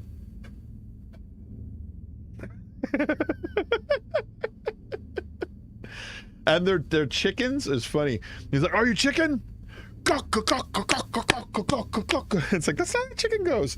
And the grandma, the way she does a chicken, she goes, "Oh, you're chicken? A-go-go-go-do. A-go-go-go-do." That show is great. I fucking love them. The grandpa, the way he does the chicken, what was his? Goo-goo-ga-cha. Goo-goo-ga-cha. Chachi, chachi, chachi. Buster. Oh, God, Buster. You can always tell a Milford man. Where's Benezia? I need to find Matriarch Benezia. Lady Benezia departed on the passenger tramway to the Rift Station subsidiary labs. Okay, so User alert. the lady we're tramway after, she took off system is already. Currently inoperable. Give me a damage report. What's the situation here? One moment, please. Diagnostics in progress. Critical failure. Main reactor shut down in accordance with emergency containment procedures. Manual restart required. Critical failure. Landline connections are disabled. Passenger tram systems are offline. I'm wondering something right now. Do you have an additional system? And I haven't thought of this when Buster gets large hand is funny. I haven't thought about this till now. The stuff that I bumped into, all this carnage, did something go wrong in the lab, or is Benezia running and setting traps on the way? She's like, "We're being followed. Open up the experiment cages. Let her deal with it." Like, is that what we're seeing? I never thought about that till now, because I played this a bunch of times, you know? I mean, I understand that there's some obvious specimens running around and shit, you know? But I never thought about that. Maybe Benezia let them out just to kind of slow us down, you know? So, the Buster with the hand thing. The thing I love about the hand thing is there are so many hints about Buster's gonna lose his hand in the show before he lost his hand. Like, do you remember when he has his hand chair? It's a chair shaped like a hand. He has one of those hand chairs, and the mom gets cigarettes, so she throws it out, and then the housekeeper says, "Oh, I like that," so she takes it home. And then later in that episode, Buster decides he's gonna run away from home, and so he hides in the trunk until he thinks he's in Mexico, but he's actually at the housekeeper's house, but she's Mexican, so he thinks he's in Mexico, and he sees the hand chair, and he goes, "Oh, I never thought I could miss a hand so much. It's like, ah. There are a bunch of those in there. I love that show. Really good writing. Never thought I could miss a hand so much. Do you have any additional status queries? Report complete. Main reactor. Yeah, main reactor. Do you know why the reactor was shut down? That's a fun show. I'm sorry, but I was offline at the time. Shutdown could occur if reactor breach seems likely, or in the case of catastrophic laboratory containment failure. Emergency guidelines suggest the frigid environment will kill biological contagions. It may also damage mechanical ones. Turn off the heat and hope the cold puts whatever you've unleashed to sleep. Nice. All right. How would I fix that? What do I need to do to get the power back on? The valves to the helium-3 fuel line must be opened. This can be done at the controls on the reactor assembly proper. Oh, when he gets out of the immigrants, he's like, yeah. He's like, I am one of you now. He says it all slow and in English, but with a weird accent, like that's gonna help.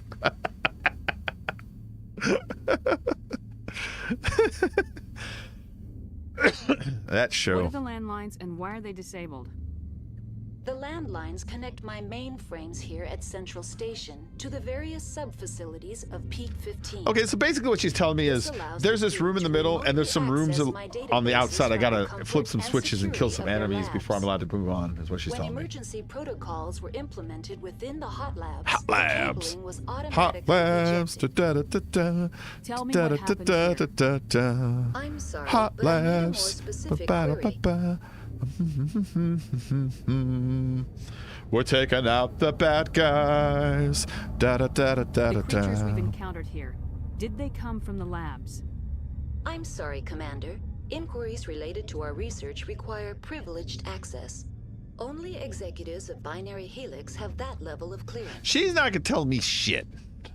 All right, tell me your final logs before everything shut off. Tell me what occurred immediately before you shut down. Stage 1 alert issued at Hot Labs. Contaminants released from Laboratory Pod Gamma. Emergency protocols implemented. Released. Stage 2 alert issued at Hot Labs. Isolation 2 breached. Tram shut down. See, breached is a better word. Disconnected. Stage 3 alert issued locally. Contaminants in tram tunnels. Station shutdown and evacuation initiated. Code Omega sent. I think that was Benezia covering her tracks, laying them out, because it said released, not escaped. You know what I mean? Like it's a very specific word. Word to your mother. Contaminants. What sort of contaminants escaped? Oh, you know, chlorine gas. I'm sorry, Commander. A beholder. Inquiries related to our research require privileged access. Only executives of Binary Helix have that level of clearance. I think that's about it. That's all I need right now. Very well, Commander. Logging you out. All right, so User alert. Main reactor shut down in accordance with emergency containment procedures. there's only a couple ways. Manual restart required. There's only a couple ways I can go, and each way I have to do a different User thing. alert. Landline connections are disabled. Passenger trams are offline. Hold on, is this a good one I have? Yeah, 216 is fat. That is nice. That's nice and fat. I keep using the word fat to describe this gun. And you know what? It's been a while. I am getting into areas where sometimes you die. See, I haven't saved, look at that, since Novaria. Since I walked into Novaria. That was a long time ago. That was before we got Annaleus arrested. Remember that? That was like, what, like a week and a half ago, I think? User alert. Landline connections are disabled. Passenger trams are offline. Fat. Either one. My gun needs to go on a diet. It's a good gun. It's the Vindicator. Its design is a little boxy and boring as far as design goes, but it's how do I explain it? It's a 3-burst rifle. It's a 3-burst rifle. 3-burst rifles are fantastic. I like 3-burst rifles because it's good gun like etiquette to sort of shoot in bursts anyways. Laying on a gun going It just shoots everywhere. You waste all your fucking bullets. You know what I mean? It's not smart. So getting used to going is like really a handy skill. You can group your bullets more. You kind of focus on your target more. Your ammunition lasts longer. You know, all that stuff. And burst guns teach you how to fight that way. You know, so I kind of like burst guns for that. Third, main reactor shut down in accordance with emergency containment procedures. Manual restart required.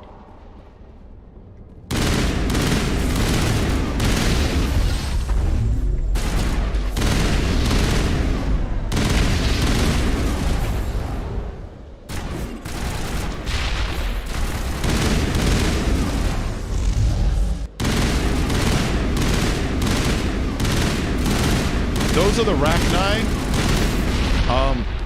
Do you remember when we talk about how the Krogan helped with the Rachni war? That these are the creatures that were invading, and that they're supposed to be wiped out. They're not supposed to be here. They're not supposed to be here. And they are here, though. You know, they're here. User alert. Main reactor shut down in accordance with emergency containment procedures. Manual restart required. Is that it? Just those guys? Hold on. Landline connections are disabled. I don't want something blowing it up when I'm there. You know what I mean? All right, look at that. Anything else back here? Yes.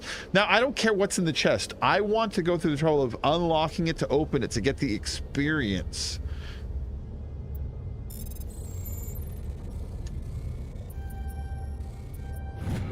All right, Lancer, medium human armor, yada, yada, yada.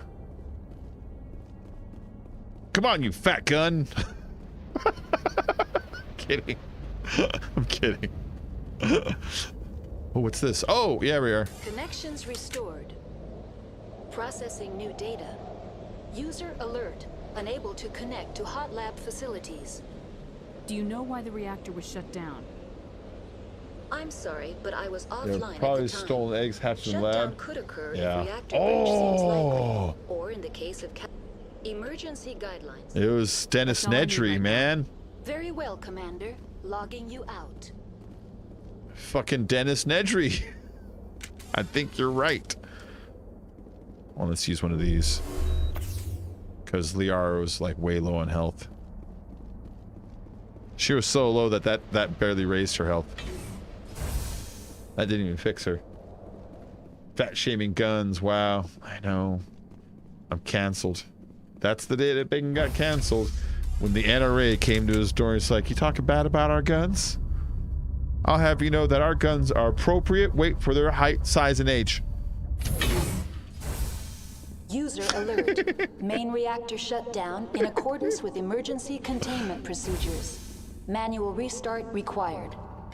No, wait, maybe? No, no, no, I don't need to talk to her yet. Hold on. We need to go to one of these, I think. Get the guns out.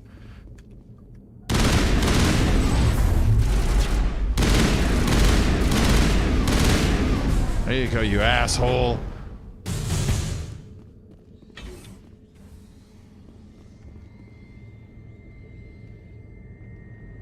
It's my melee button. Oh, that's it.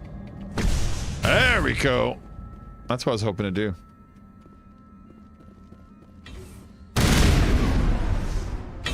User alert.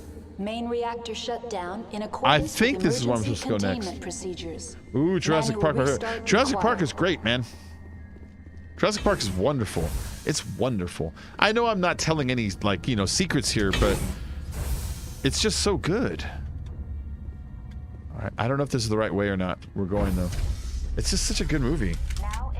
Its effects hold up so nice. I'm impressed by traditional special effects, you know? Manual restart required. And people like to say Jurassic Park was a lot of computer effects. Like, it's some computer effects, but no, it's heavy traditional effects going on in there. Okay. We have combat happening here. Like, the T-Rex is a traditional puppet. It's not a... Reactor shut down in accordance with emergency containment procedures. Manual restart required. Yeah, the T-Rex is a regular like puppet like the old days. Uh-oh.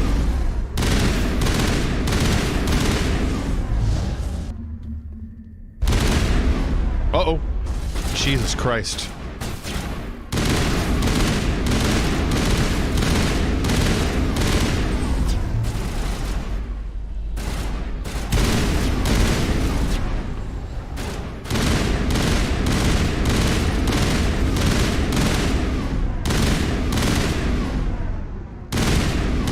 Wow, this is like the most action-packed this hallway's ever been.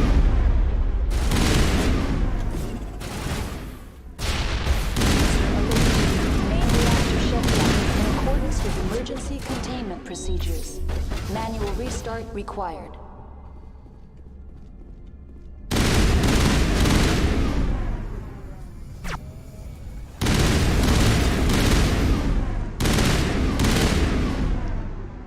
Now you have unlimited ammo, you just have to let your weapon cool down, because if it overheats, then it jams up and you can't use it for like 5-10 seconds, like a long, like a grip of time. There's somebody above me, see that? There's a big guy above me, I remember.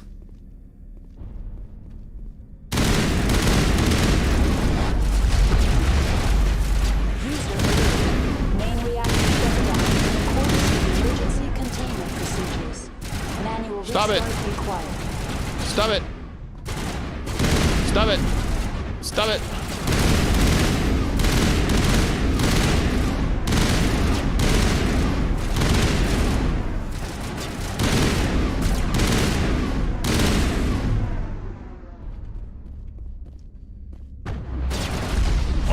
Oh my gosh.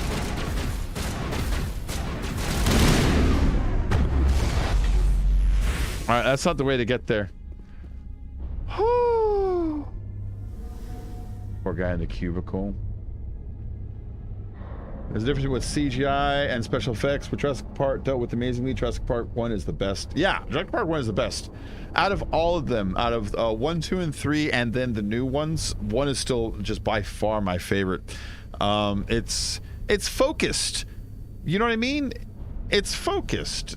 He took sort of like the Jaws template, you know what I mean? Like he understood like how to like just focus on one story through without like bogging it down with too many details or too many extra things, keep it simple. And after that, they kind of like add more and more and more and they lose focus, you know? I like 3 more than 2, but I like 1 the most.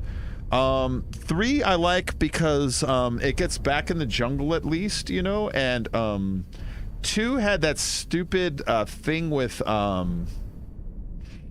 Jeff Goldblum's gymnast daughter. That was so stupid. She's like, I'm gonna kick them with my gymnastics and they're not gonna bite my fucking legs off for anything. They're not gonna be like, nom, nom, nom, nom, nom. Delicious kid legs. No, they're just gonna get kicked. And it's like, let's do the math on this. Her what? A 90-pound body, even if it's spinning, is going to reach what, 500 pounds of force? She's going to kick a 1.5 ton dinosaur over? How far is it going to move? An inch? You know what I mean? It's going to be like, oh, that kind of hurt, you jerk. And it's going to just nom, nom, nom, nom, nom. So I'm setting up all my custom ringtones as I watch. Can I put a bag of weed from Family Guy for you? Can I put a bag of weed from Family Guy for you? Huh? I don't know what you mean by that. You can all have all the weeds you want. Richard Attenborough. Main reactor shut down in accordance with emergency containment procedures. Manual restart required. He lived a good long life though and had great fame at the end of it. Died a loved figure, you know what I mean? That's pretty good. Some actors go their whole life and at the end you say, oh, that guy. No, not with him. You're like, Richard Attenborough. Nice. Well, I bet that hurt. Bet that hurt.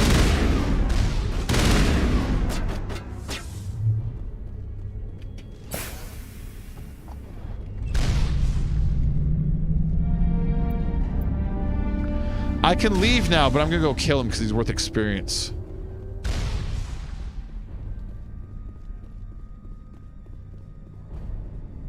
He's up there. Let's go kill him. I have your number. Is that a threat? With the bag of weed song from Pound Guys. Oh, gotcha. Okay, I understand now. You missed the weed? Yeah.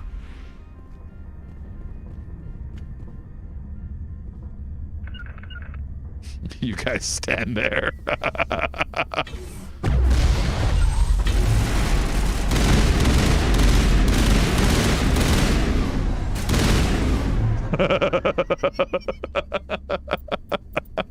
I'm not going out there. I'm the captain. I'm more of a real captain, not one of those Picard, Kirk beamed down to the surface captain. I'm more like Captain Williamson. Oh, you never heard of Captain Williamson? That's because he didn't beam down to the surface to punch the alien himself. He sent the people that work for him, like Tally and Liara. Ladies, go do my fighting for me.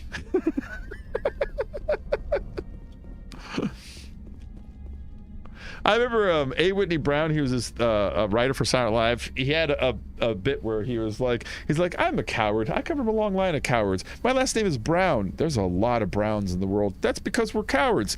He's like, there's a lot of brave world and people in the world. So just for clarification, if you think being a coward is a bad thing, go and try to look up Custer.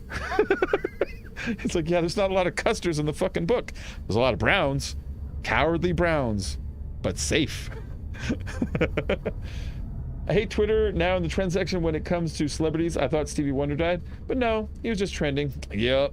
And there's always that one like picture of like Denzel going, when it says checking Twitter to make sure Stevie Wonder's okay. Remember I needed it a while back for the hot sauce as well. I needed to change the address for me.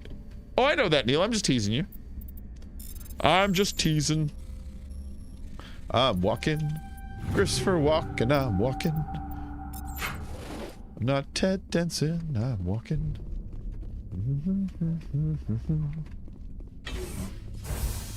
All right, let's get back downstairs. We have repaired Peak 15, so we can now move on. But there is actually way more to this level. This is a huge level. We just passed a bit past the halfway point now. Of this area of it. There's a lot of going on here. Open up. Let me out. Let me out.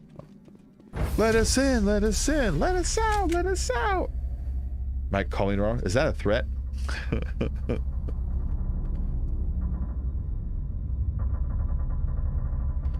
You ever see Bill and Ted's Excellent Adventure? You know Bill and Ted's Excellent Adventure? Did you know in that movie, the girl that plays Joan of Arc is one of the Go-Go's? Did you know that? It's Jane Wideland, I think her name is. I didn't know that for the longest time. I just found out like last week. And then I found out that in the movie Clue, she also plays the singing telegram girl. Did you know that? I didn't know that. I just found that out last week. Oh, shit.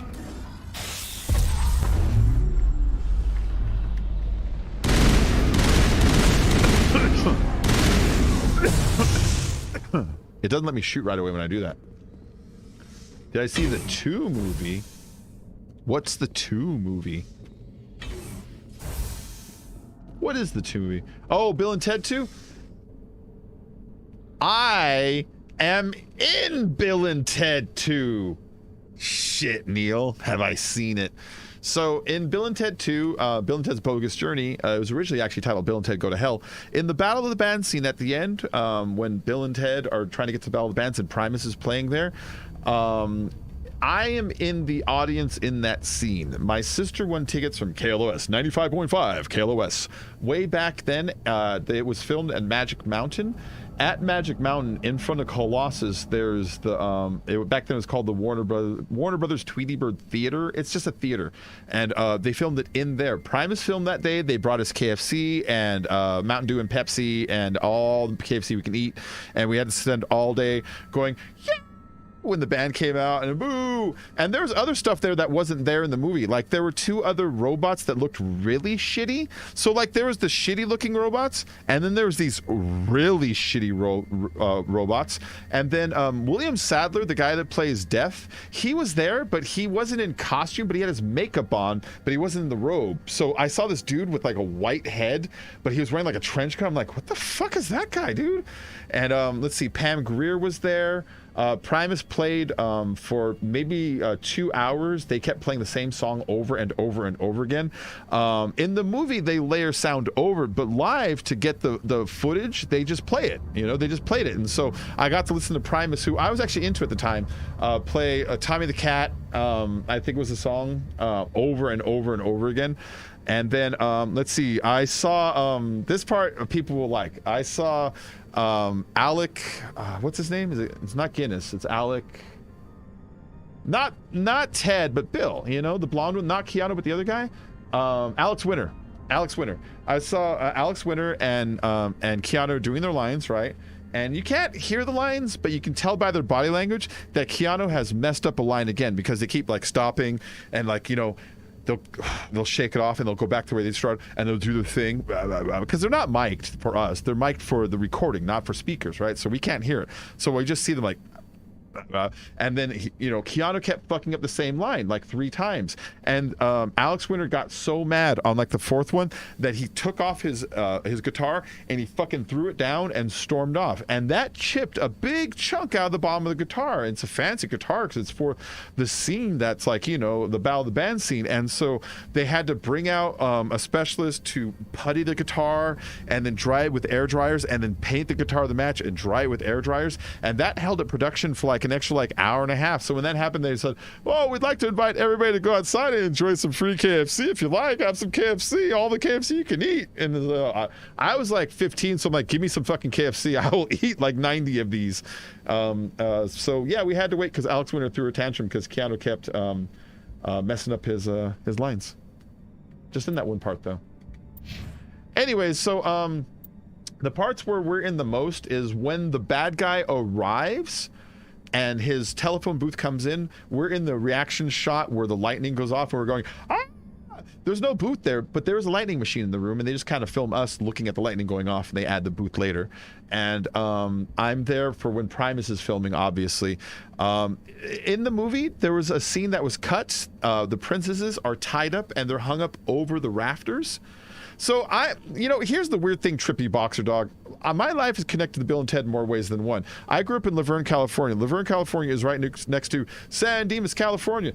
Same as high school is Bonita High School's rivals. Bonita Bearcats are the same as Saints. Every single year we do the Smudge Pot. Half my fucking friends are from San Dimas. At my house, when I grew up, if I walked, I don't know, 8 minutes, 4 minutes, I'd be at San Dimas Canyon Park or San Dimas Avenue or San Dimas Canyon Road. Like, I lived in fucking San Dimas, you know? So it's like, so Bill and Ted is like circled my life in a weird way already, you know? And then last year on Twitter, out of nowhere, I randomly met Ed Solomon, the writer of Bill and Ted. And so he entertained me and allowed me to ask him a couple questions. So I asked him, I was like, dude, when you filmed it, how much of it did you film in San Dimas? He's like, we really didn't film a lot in San Dimas. We filmed most of it in Arizona. I was like, oh, trip on that. So like, I was able to like talk to him about it. So that movie has, in a weird ass way, sort of haunted my life. All right, I'm going to entertain you with the text this once, but I'm not going to do this where I answer text during streams very often. Okay, I see it there. There it is. All right. Here we go, though. Yeah. I know a lot about Bill and Ted. Now entering decontamination and transit hub. And then my high school, itself, directly across the street from my high school, there's a church, and it's the church that was used in The Graduate at the end when he goes to stop Elaine from getting married. Elaine! And he pounds on the window, and then they go outside and they get on a bus. The bus goes away. Across the street is Bonita High School. That's my old high school. And then that church is also used in Wayne's World 2. at Wayne's World 2, they spoofed that scene. But here's the trip part. I was in class at the time they were filming. They filmed it for like about 3 days, and they built the gas station scene with Charlton Heston right next to the church and a field that's right there. They're both right next to each other. And so there was one day that around fourth period, because none of us were paying attention, that they told all of us, like, listen, if all of you are good and you stop ditching and leave the people across the street alone, we'll let you go out on the lawn. And if you agree to remain quiet, we'll let you watch the filming with the production, but you can't interrupt them and don't make us regret this decision. So they allowed us as a class to sit on the lawn, and across the street you can see the movie, so long as all of us just shut the fuck up. And it was pretty cool. So we can see Mike Myers from like about like 30 yards away, and we can see Charlton Heston from about like 30 yards away. I was in the same room as Keanu Reeves. That's right. Keanu Reeves, William Sadler, Alex Winter, Pam Grier, Primus. I was in the room with David Bowie once. That's the concert, though. I was in the same airport runway terminal as Bill Cosby. That's not as cool as it used to be.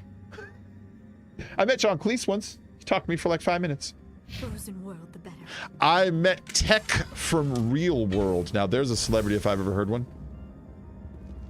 So there's murders going on in here, and there's Rachni in there trying to get out. You see that? If I just came over here and opened that door, would I die?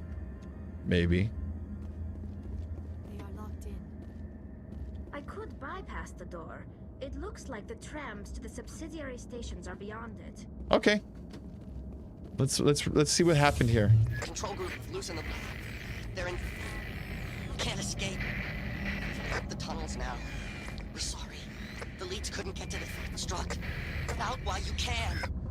He killed himself because he was part of whatever happened here? He must have felt there was no hope of surviving, that killing himself would be easier. His eyes are moving. Look at that, watch. See?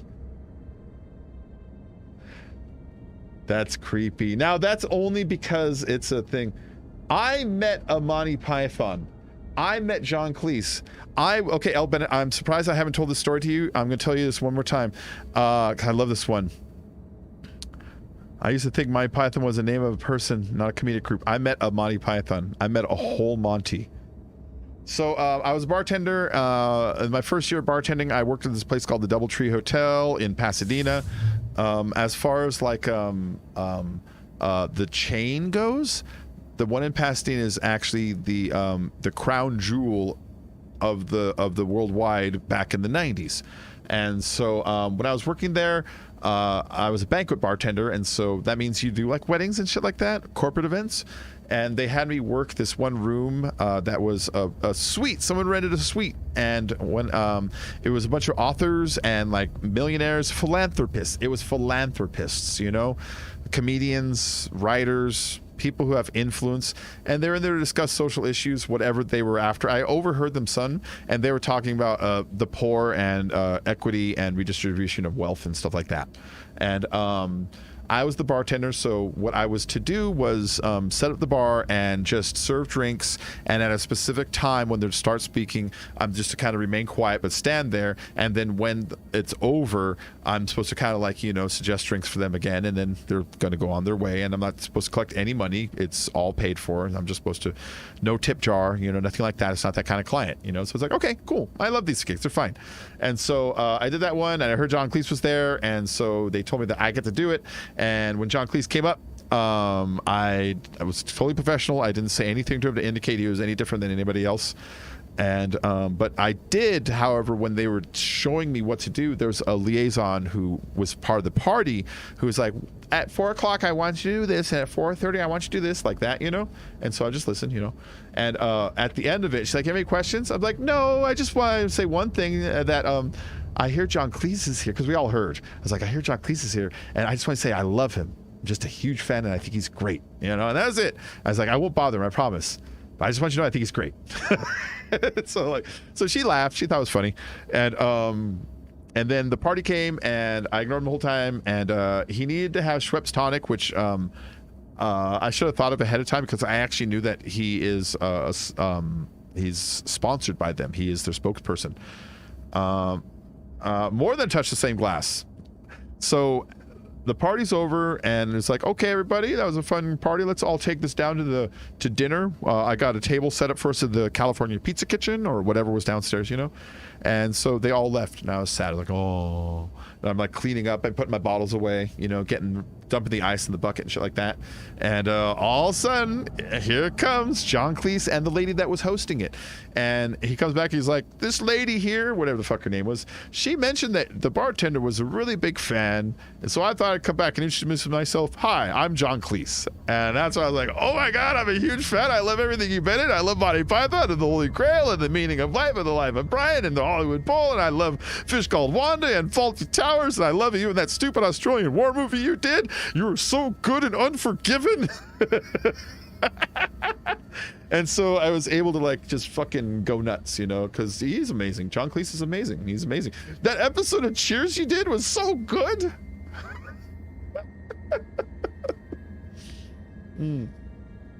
He offered me an autograph, but since it was the kind of bar that you don't pay for anything, I had no paper or nothing on me, nothing like that, so I couldn't get an autograph. But you know, I got to talk to him for a minute. He was real cool.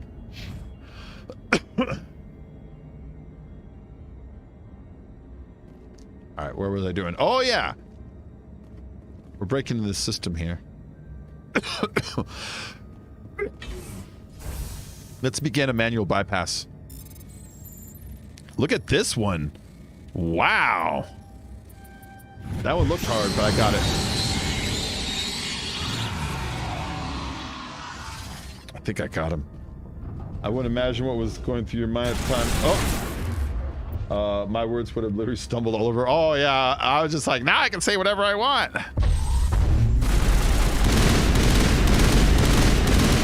Take that, Rachni soldier. Oh, Rachni soldier. In the heart of America. Fighting on arrival. It was fighting for survival. Oh, yeah, yeah. Oh, yeah, yeah, yeah. Oh, yeah, yeah. Da, da, da, da, da. I think I can put my gun away.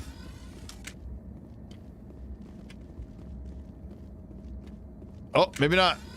This looks like this might be a thing again. That's a tram. Anybody here? This room makes me think of Dead Space. It just does. Just does. We made it to Rift Station. Departing Central Station. Destination, Rift Station. That all rhymed! Did they do that on purpose? Departing Central Station. Destination, Rift Station. Life of Brian is always my Christmas movie. Life of Brian is amazing. Life of Brian is amazing. Because Brian is a naughty boy. Did you know that the girl in it, I can't remember her name, the girl that ends up sleeping with Brian, she like leads the People's Liberation Front?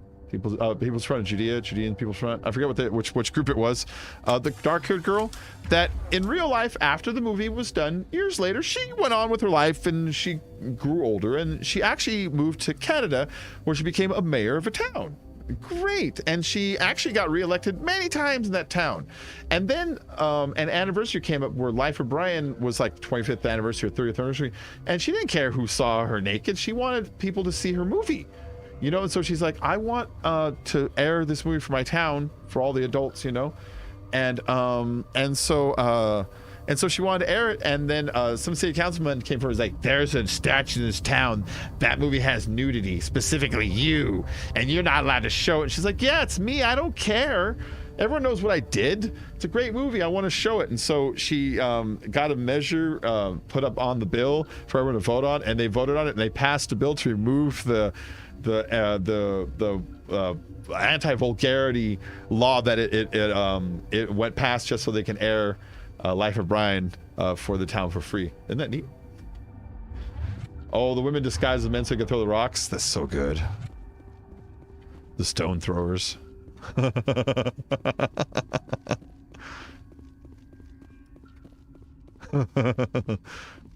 Loretta. That's Eric Idle's. He wants to be a woman. That's what he wants them to call him. He's like, you can't be a woman. Don't you oppress me. That movie is great. It's Judeans People's Front. It's People's Front of Judea. It's these two groups that hate the Romans. They also hate each other. It's a ridiculous movie. Hi.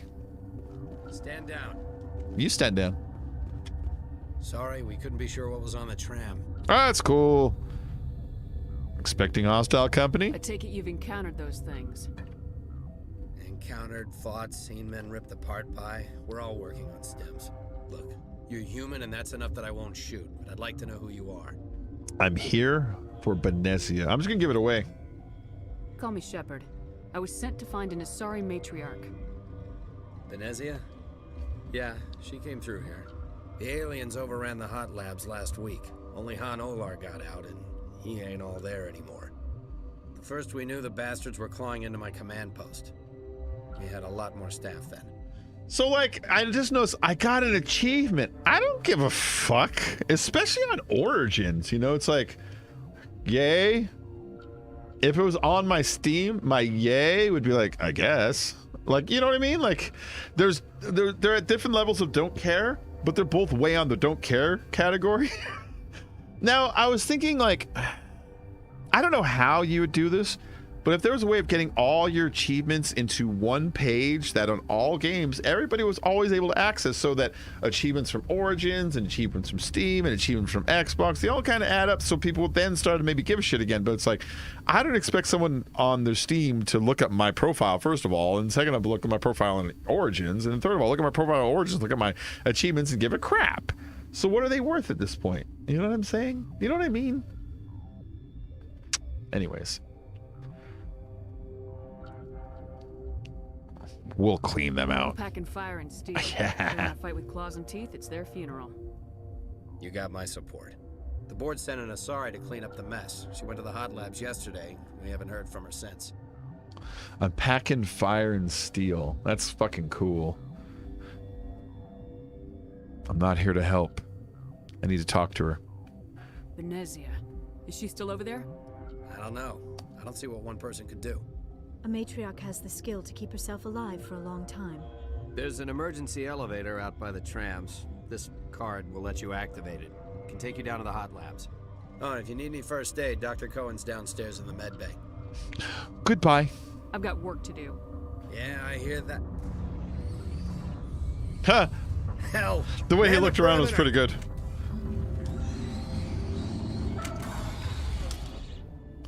Come on, everybody do your thing. You do that, you do that.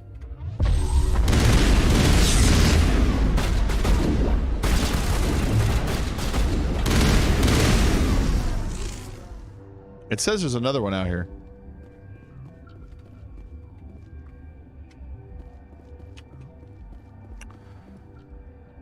Oh, did it just jam up?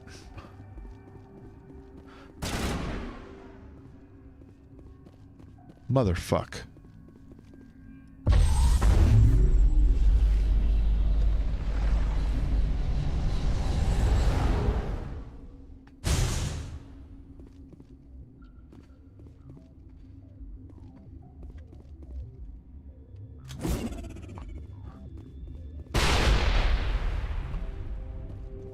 This sucks.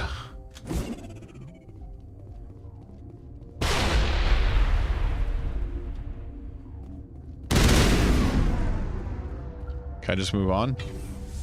Can we just go on without him? Alright, let's just see if we can go on without him. There's still an enemy.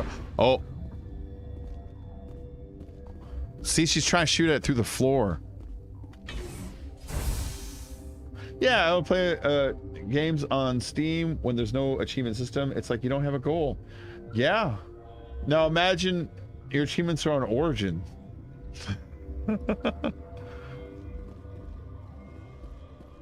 Can I trigger it to come back?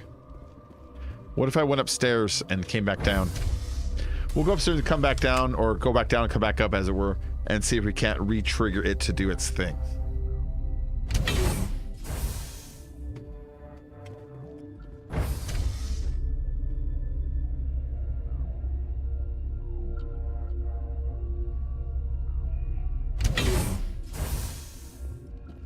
Anything?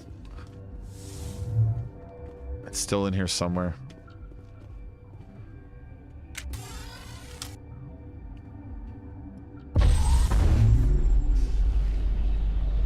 That thing has a field. That's why I'm trying that one. Oh, watch out. What's it gonna do?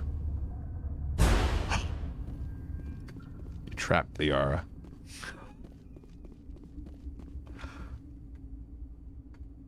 Yeah, it's like right there. The hell? For some reason, I had this on there. Now it's not on there. All right.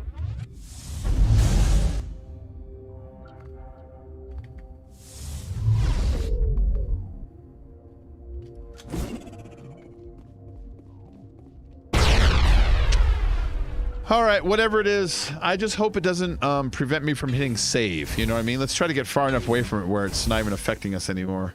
See if that's a thing. But our guys are definitely like all locked onto it, you know, and that's annoying.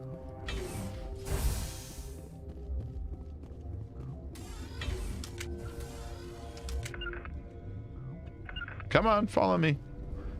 Some of my teammates is even hanging back there still to try to kill it. Oh, wait. Maybe she's just stuck behind that thing that I left. All right, so I'm going to go ahead and save it here if it lets me. It did. Oh, thank God. I'm going to save it here and wrap this stream up because I'm getting pretty hungry. I want some food.